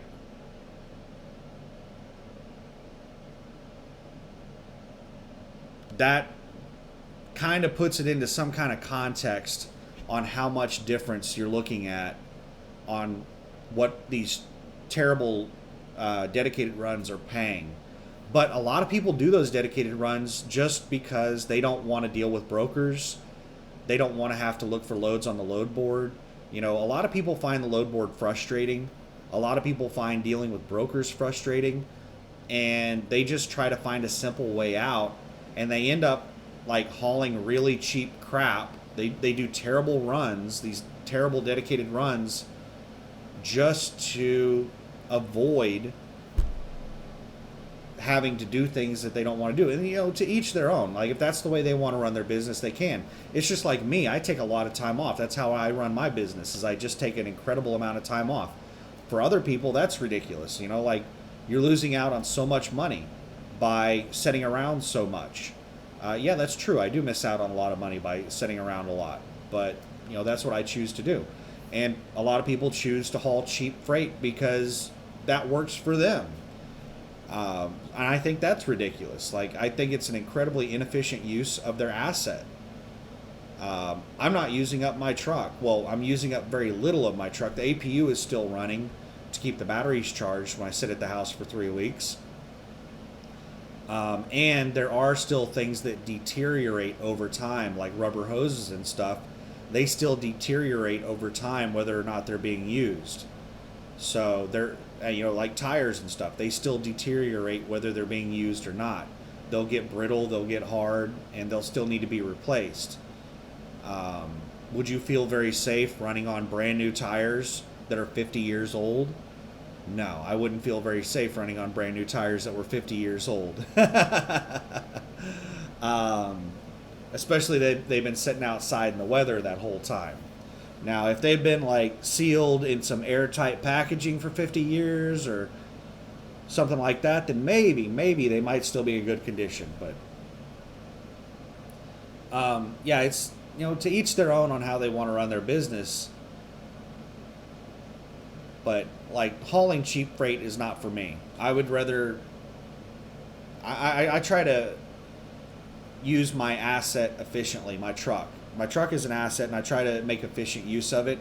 Which is why whenever I was sitting here looking, let's go back to the spreadsheet. Whenever I was looking at the spreadsheet and breaking down this load, one of the things that was really frustrating me about this was the number of miles that I would be putting on the truck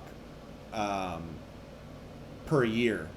So this is on 3 loads per week. Let's switch it back over to the 8 loads per week that I was projecting I was going to be able to do. So if I was running 8 loads per week, and again, this estimated mileage is low. Where's the estimated mileage? 440. Let's actually put it up at 460. Wait, is it 460? So I did it on 220. It's actually closer to 230.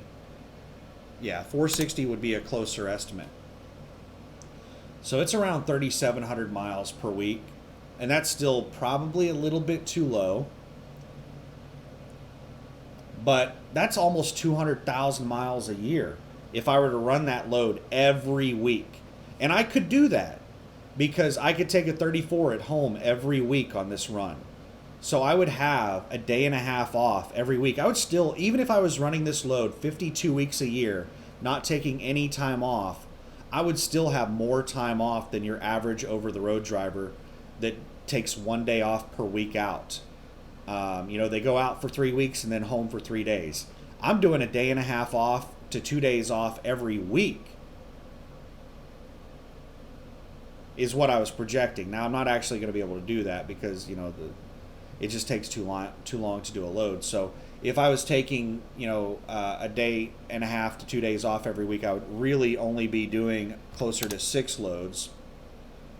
But I'm talking about what I was projecting. And what I was projecting was 8 loads per week that I'd be able to do. 3,700 miles a week. I'm putting 200,000 miles a year on that truck. Yeah, what I would be making would be about $250,000 in a year. I would be able to buy a brand new truck if I did that. If I did that, I would basically be able to pay cash for a brand new truck after a year. Because what I make after expenses is generally about $40,000 per year. So, like, I can live comfortably on $40,000 a year after expenses. So if I were able to, I don't have taxes coming out of this, but if you want to get to talking about taxes, if I were to buy a new truck, that is a tax write-off. So if I paid cash $200,000, like let's say I made $250,000 in a year, and then the last week of that year, before the end of the tax year, I went out and I bought a brand new truck for $200,000. Whenever I file my taxes, I can choose how to depreciate that truck. So if I spent $200,000 on that truck, I can depreciate $200,000 over the course of 1 year. I forget I think the maximum you can do it is up to 3 years. So you can either do it as 1 year or 3 years. You might be able to do it as 2 years as well. So you can write off that depreciating asset over the course of a certain period of time. Well, if I paid for it all at once, then I would depreciate it all at once. So I would depreciate the full whatever I could write off, which I think is the full value of the truck, the $200,000. I would depreciate all of that in a single tax year. So I wouldn't be paying taxes on that $200,000 I spent on that truck. My tax liability would only be the remaining $50,000 that I made. That's what I did on last year's taxes on this truck, because I paid $40,000 cash for the truck that I have right now, and I depreciated it all in 1 year. So basically, that $40,000 was tax free.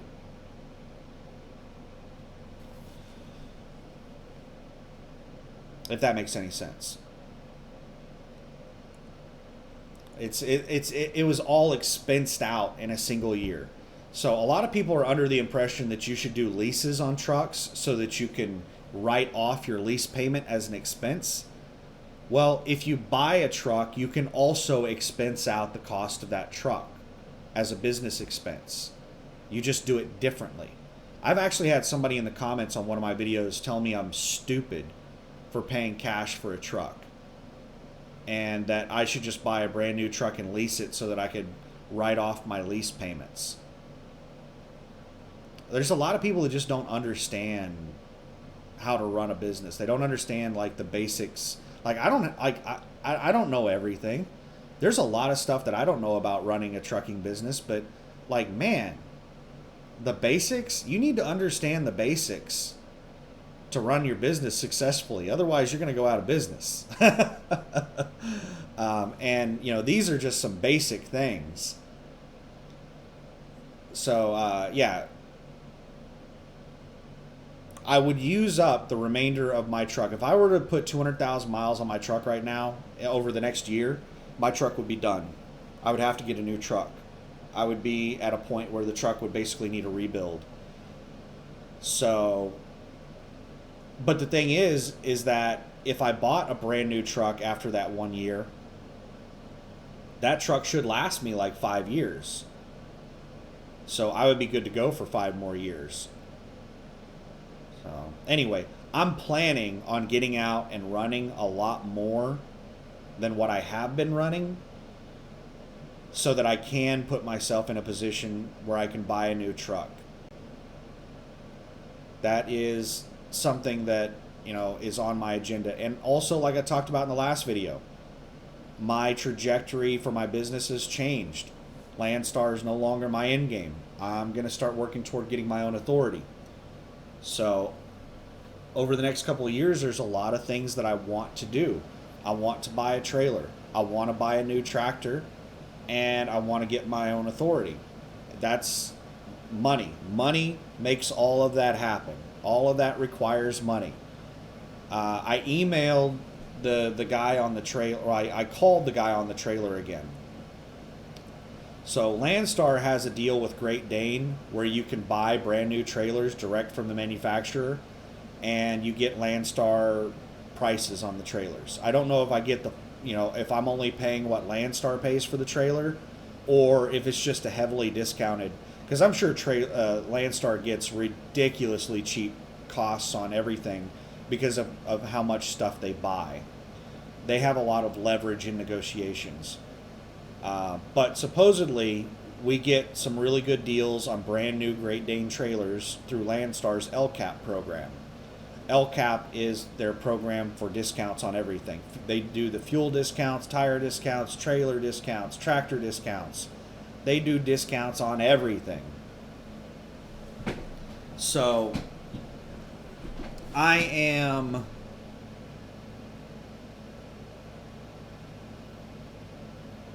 planning to run harder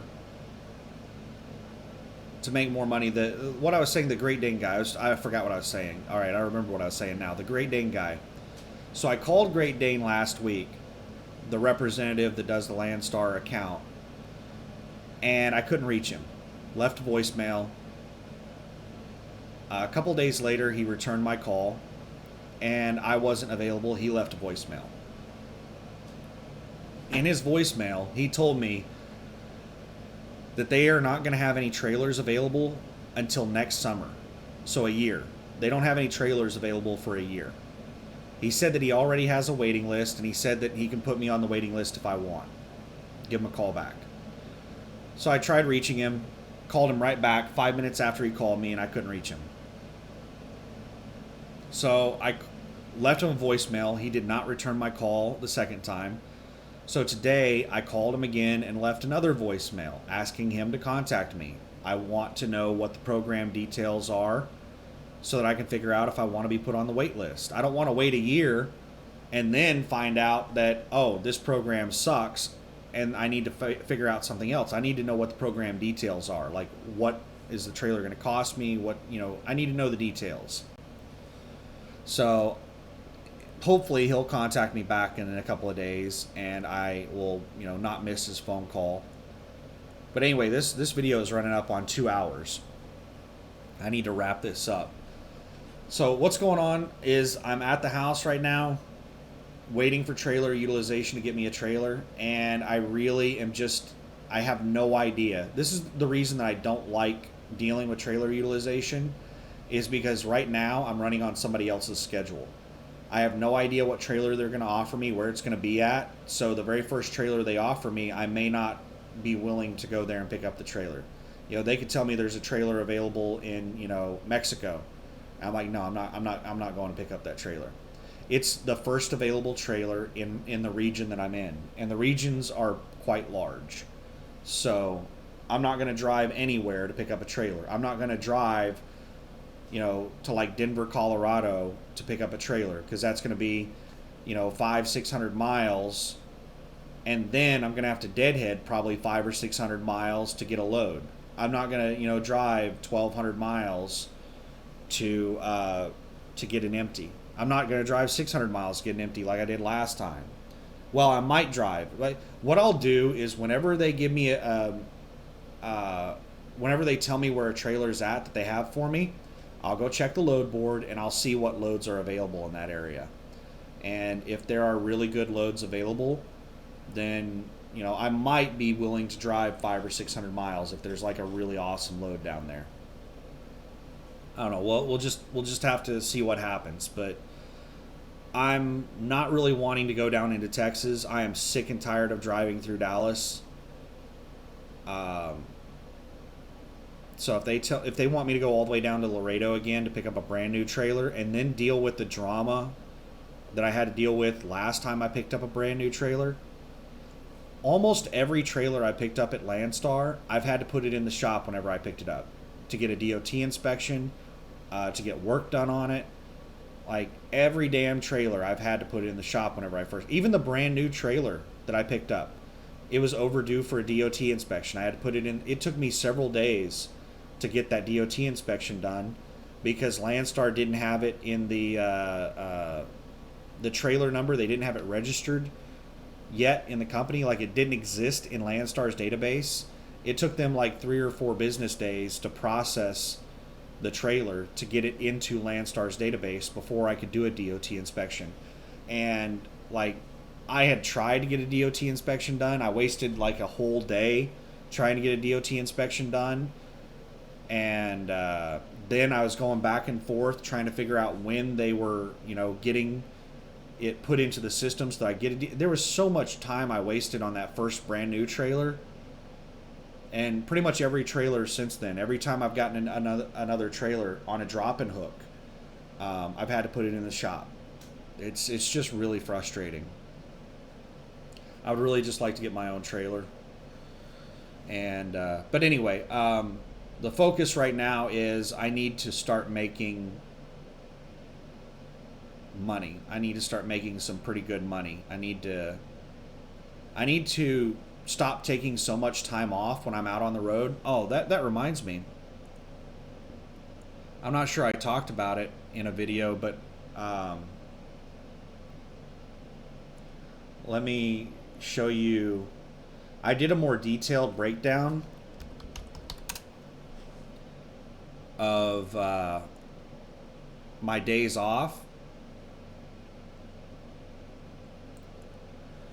So initially, this is my per diem sheet that I do on my bookkeeping. And initially I was just tracking my per diem days. Then I started tracking my potential work days, and then I started tracking my actual work days. So these are like me tracking. So let me try to break it down for you. So there have been 207 days in the year so far. Those are potential work days. There have been 207 days this year so far. I've been away from my house 78.5 days. Now this isn't up to date as of right now. The last 3 days or so that I did are not on this. So this is current as of a couple weeks ago. So there have been a total of 207 work days so far this year. I've been away from home for 78.5 days, and I've actually worked 48.25 of those days. So how does that break down percentage wise? So I have been away from the house 38% of the year. So I sit at home 62% of the year. Over half of the year I sit at my house. I'm actually working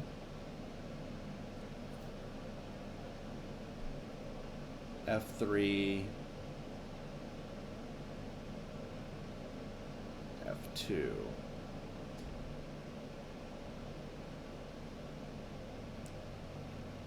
So I'm actually working. Okay, so let me show you how this breaks down. So I'm away from my house 38% of the year. So I'm actually working 38% of the year. Well, what am I actually working when I'm actually working? So I'm away from home 38% of the year. That's 78.5 days. But of those 78.5 days, how much of that am I actually working? Because I take a lot of time off when I'm out on the road. I'm only working 48.25 days of those 78.5 days. So that comes out to 61%. So how many days am I actually working per year is 23% of the year. The rest of the time, what is that, 77% of the year, I'm taking time off either at home or out on the road, 77% of the year. I'm only working 23% of the year. So when I'm away from home, 39% of the time when I'm out on the road, I'm taking time off. I'm sitting at a truck stop, just hanging out, playing video games, taking a day off. 39% of the time when I'm out on the road. So I'm only working a little over half the days that I'm out on the road. So this 23% of the year that I'm working, I need to increase that. Let's think about that for a second. What kind of, if we go back over to this page, what have I made after all expenses?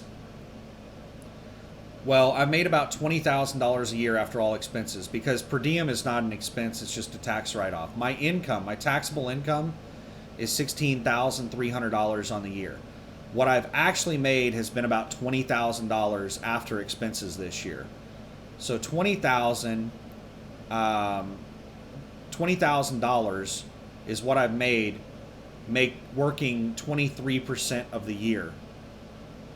So that's about a quarter of the year. So if I just multiply that times 4, what I would have made this year after expenses if I worked most of the year would be $80,000. Instead of $20,000, it would have been about $80,000 that I would have made after all expenses. So, not very good. I would really like to be over double that. You know, that it would actually take a lot more math to get a more accurate representation of that, because my expenses, a lot of them are fixed costs. So my expenses versus my income, you know, my revenue and expenses equal my income. My percentage of expenses would go down the more that I'm running. So anyway, what it boils down to is I need to get my 23% work days up much, much, much higher. I need to get up to at least 50% work days on the year. So we'll try to run a little bit harder whenever I get back out on the road, and make more money. See if I can't get these numbers higher. But anyway, I'm starting to get into to other topics, and this video has just hit 2 hours, so let me wrap it up right there. I'm sitting at the house right now, have no idea when I'm going to be back out over the road. Right now, trailer utilization is able to assign trailers out within like a couple of days. So I shouldn't be sitting around waiting for like 3 weeks for a trailer. It shouldn't be more than a couple of days that I'm waiting on a trailer. So I expect to get a message from them tomorrow on a trailer location. And I will go ahead and it'll probably take me a day or two to go pick the trailer up, depending on where it's at. Like if it's here in town, then I might just go down, hop in the truck, drive over, grab the trailer, and go park the truck, and then come back to my house and do meal prep and stuff, and go get the truck ready to go. But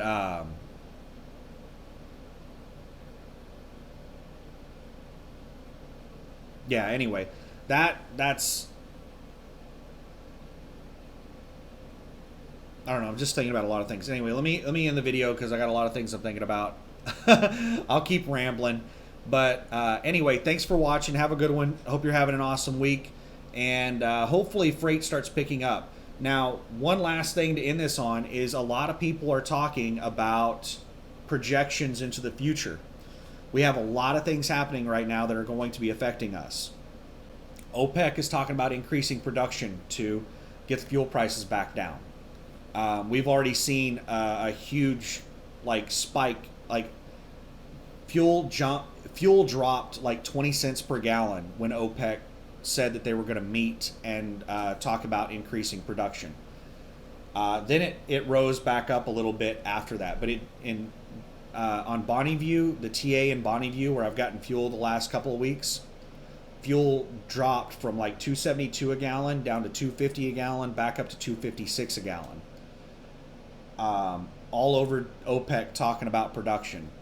And that right there is one of the reasons that we need to have our own oil independence here in the United States, is because these other countries are able to have a serious impact on our economy by just talking about stuff.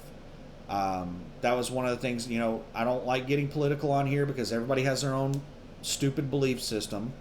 But that's one of the things that politicians have a huge impact on, is our oil production in the United States and our oil independence. And in my opinion, it's incredibly important for us to be independent. We should not be dependent on countries like Iran and Saudi Arabia for oil, because our entire economy hinges on oil. However much you want to go green and you want to talk about how stupid it is, these electric vehicles, I don't know. I'm not going to get to talking about the idiocy of these electric vehicles are still powered by oil and coal.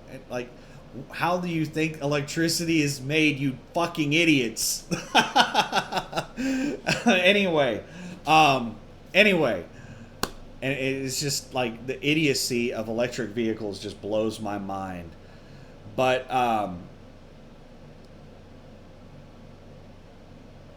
oil, there's a lot of stuff happening with oil right now.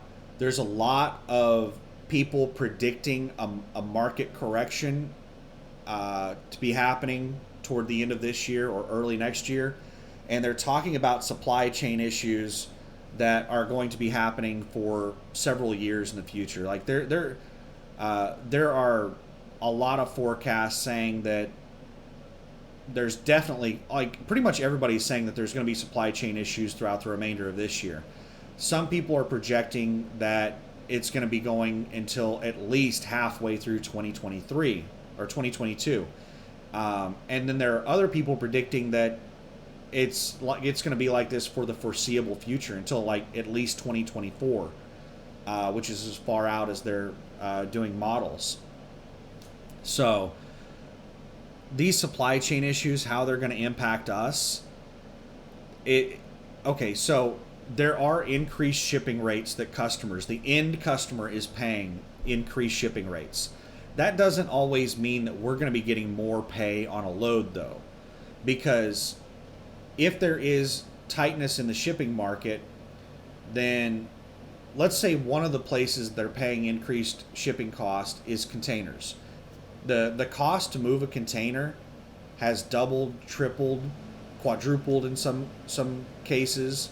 I've heard that containers just a couple of years ago used to be like $2,000 to move a container. Now some containers are costing $10,000. Like that's huge changes in prices. So that's part of the shipping costs. We're not benefiting from that though. The supply chain issues, if there's a container shortage, then they're paying more for containers. But if there's not a driver shortage, then there's still a whole bunch of us out here, but we're hauling fewer containers. So that actually means we're making less money. There's not as many loads for us. So just because there are supply chain issues in certain areas of the supply chain doesn't always equate to more money for us.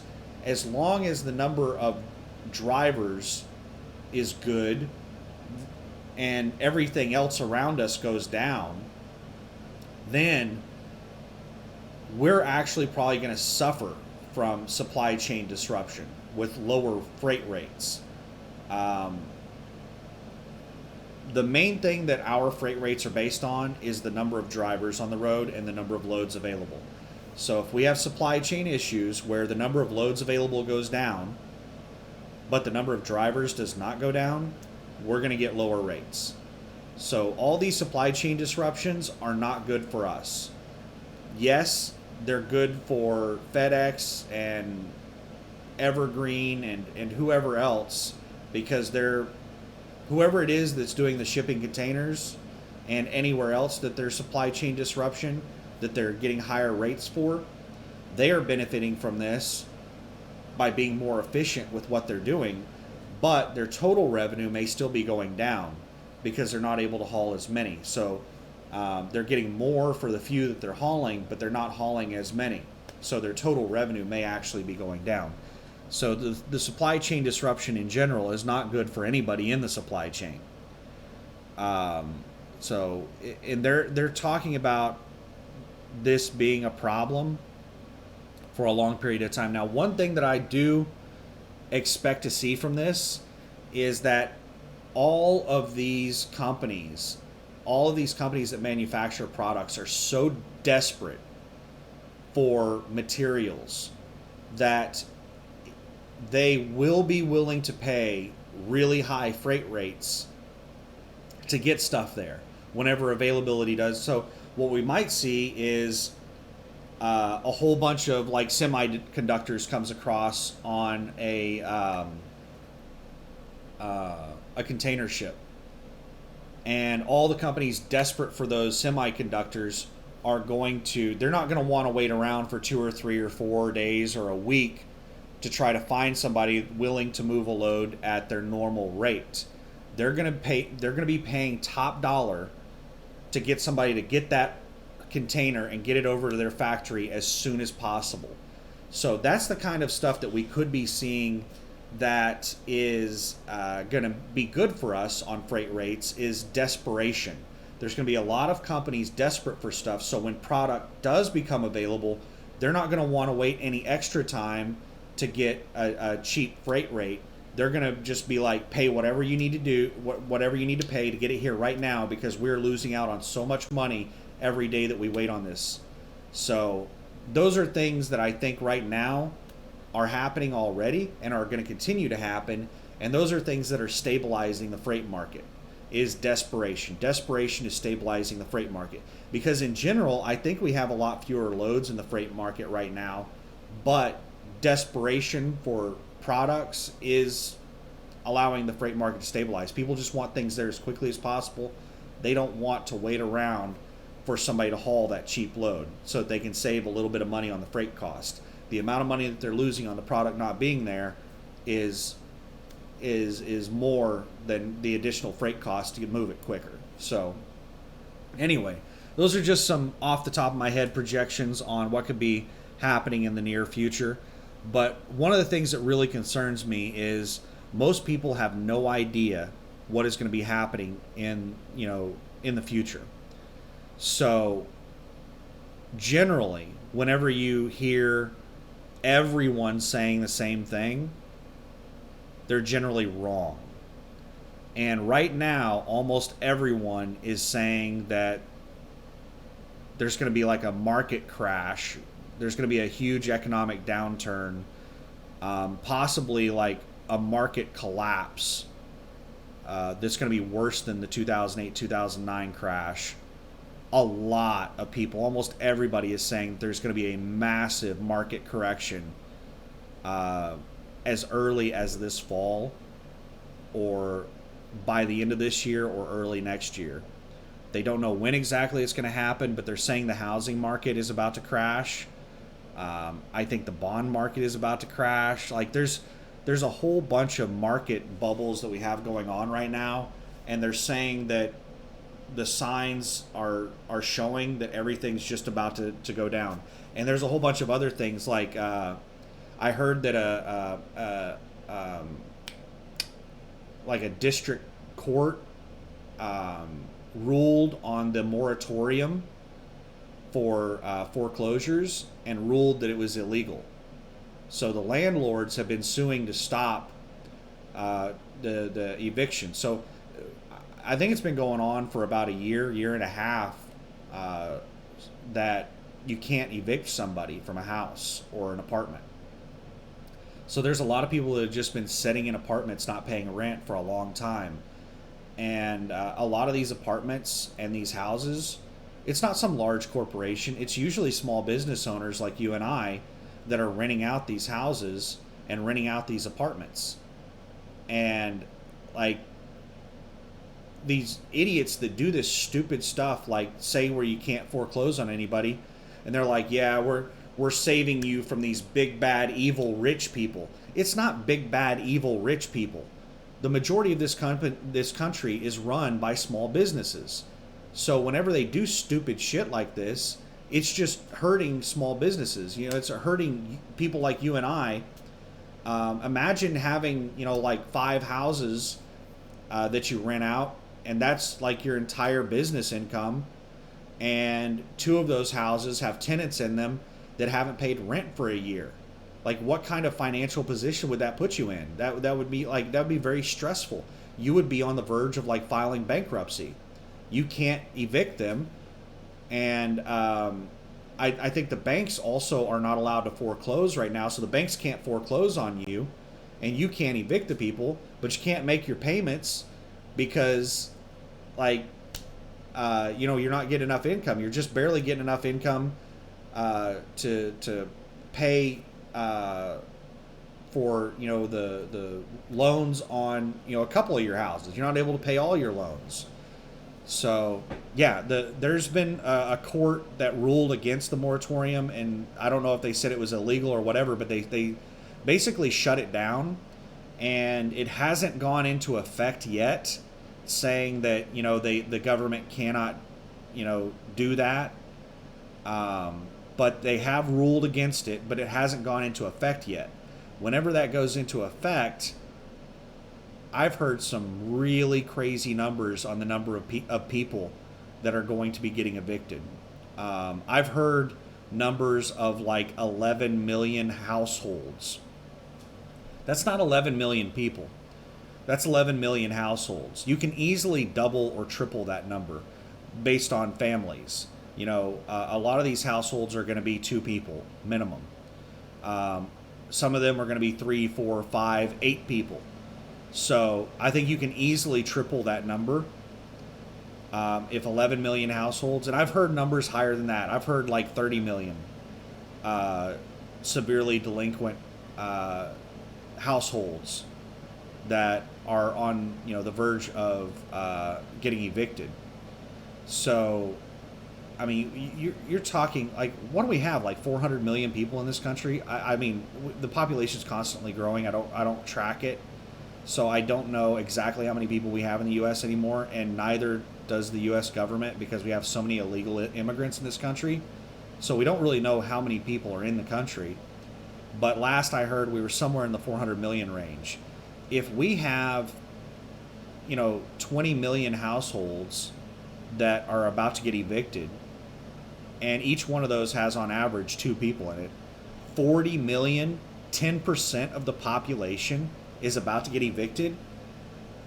That is crazy. These are like depression level numbers. Like, these are like, everybody knows about the depression back in the 30s. The depression lasted a very long time. The only thing that really brought us out of the depression was World War II. But it's I don't know, the economy, in my opinion, is in a very scary place, and that's one of the reasons that I think I need to start running some more loads and stacking some more money.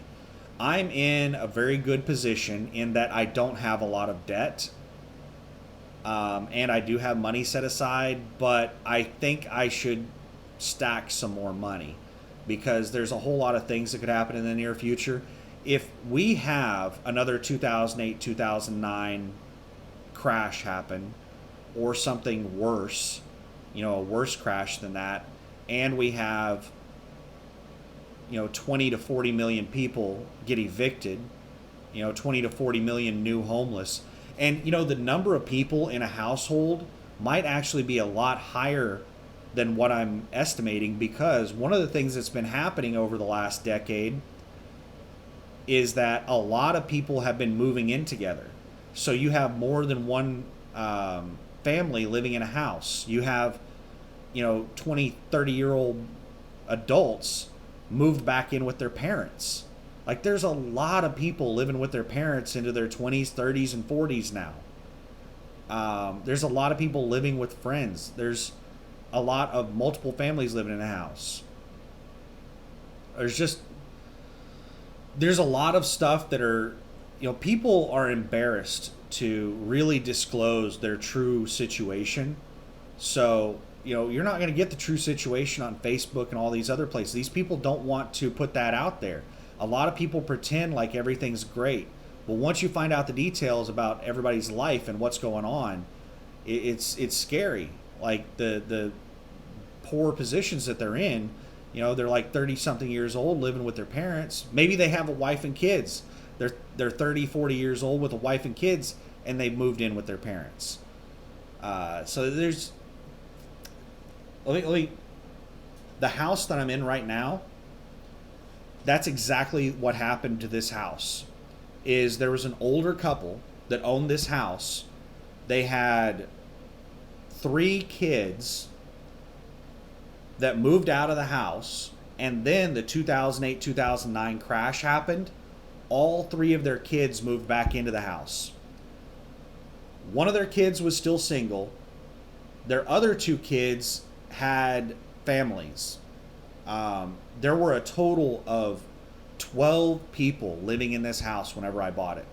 There was the husband and wife that owned the place, and then they had 10 kids, grandkids, and like the husband, wife of their kids living in the house. That's the kind of shit that's happening around the country right now, is that you have a lot of people living with whoever they can, friends, family, anybody they can. The housing crisis has made that a lot worse because of how ridiculously expensive houses are right now, and how ridiculously expensive rent has gotten. It's crazy land out there. My house My house, whenever I bought it, was worth $200,000. That's what it is. Its appraised value whenever I bought it was $200,000. I paid $120,000 for it. I'm all about finding a good deal. So I got a really good deal on this house when I bought it.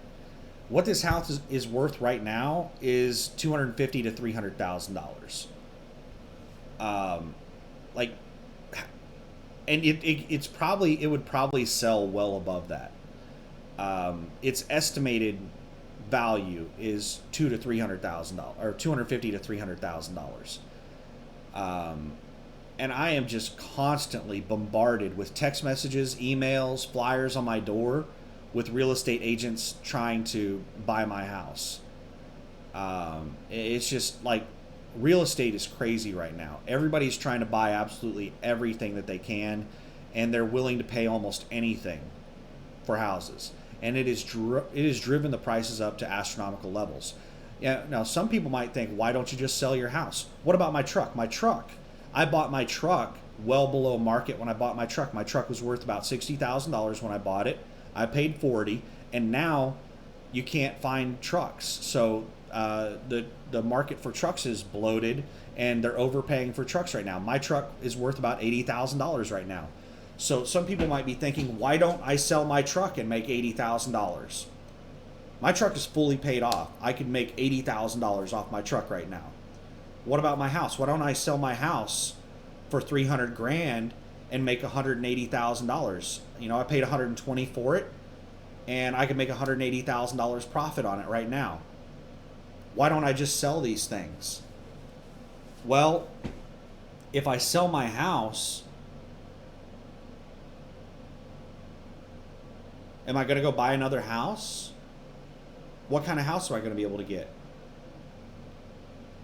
It's all overpriced crap right now. So my only option is basically take all that money that I just made selling my house and pay for another overpriced house, or I could become a renter and I could pay really high rent and not own any property at all. I'm just making somebody else's house payment. And I'll be paying a lot more per month than what I'm paying right now for my mortgage. Or I could live in the truck. And living in the truck, I would get tired of that after a while. I don't mind staying in the truck, but I do like having a washer and dryer. I like having a house I can have stuff shipped to. There are things about the house that I do like. So I'm not really wanting to live in the truck. And if I sold the truck, you can't find trucks right now. Like, it's really hard. Like, new trucks, you go and try to buy a new truck, and a lot of these places are like, yeah, we're out of stock for the rest of the year. We're hoping to get some stock at the beginning of next year. And everything that is available is overpriced. So yeah, it may seem like a really good time to sell, but if you actually need the asset, like your house or your truck, if you need those assets, so if you sold them, you'd have to replace them, then now is not a good time to sell, because trying to replace them, not only are you going to have difficulty finding anything that you can replace them with, but if you do find something, it's going to be overpriced. So you might actually break even or lose money in the long term by selling right now an asset that you actually need. Anyway, I could just sit here and talk like this for days. So let me end the video here. And there's so many things going on right now, and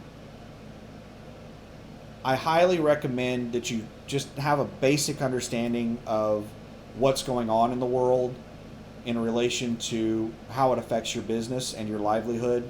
Things like fuel prices, oil production, the economy, things like that, supply chain issues. Just have some kind of basic understanding of all this stuff, because all that affects your business, and you don't want to get blindsided by something.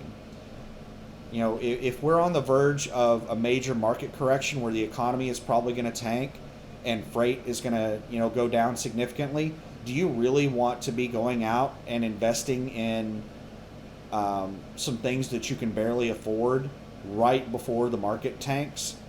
You'll go out of business if you do that. So you need to have some kind of basic idea of what's going on so that you can plan, for the future on how you're running your business. So anyway, let's end the video there before I start ranting about something else. So thanks for watching. Have a good one. Bye.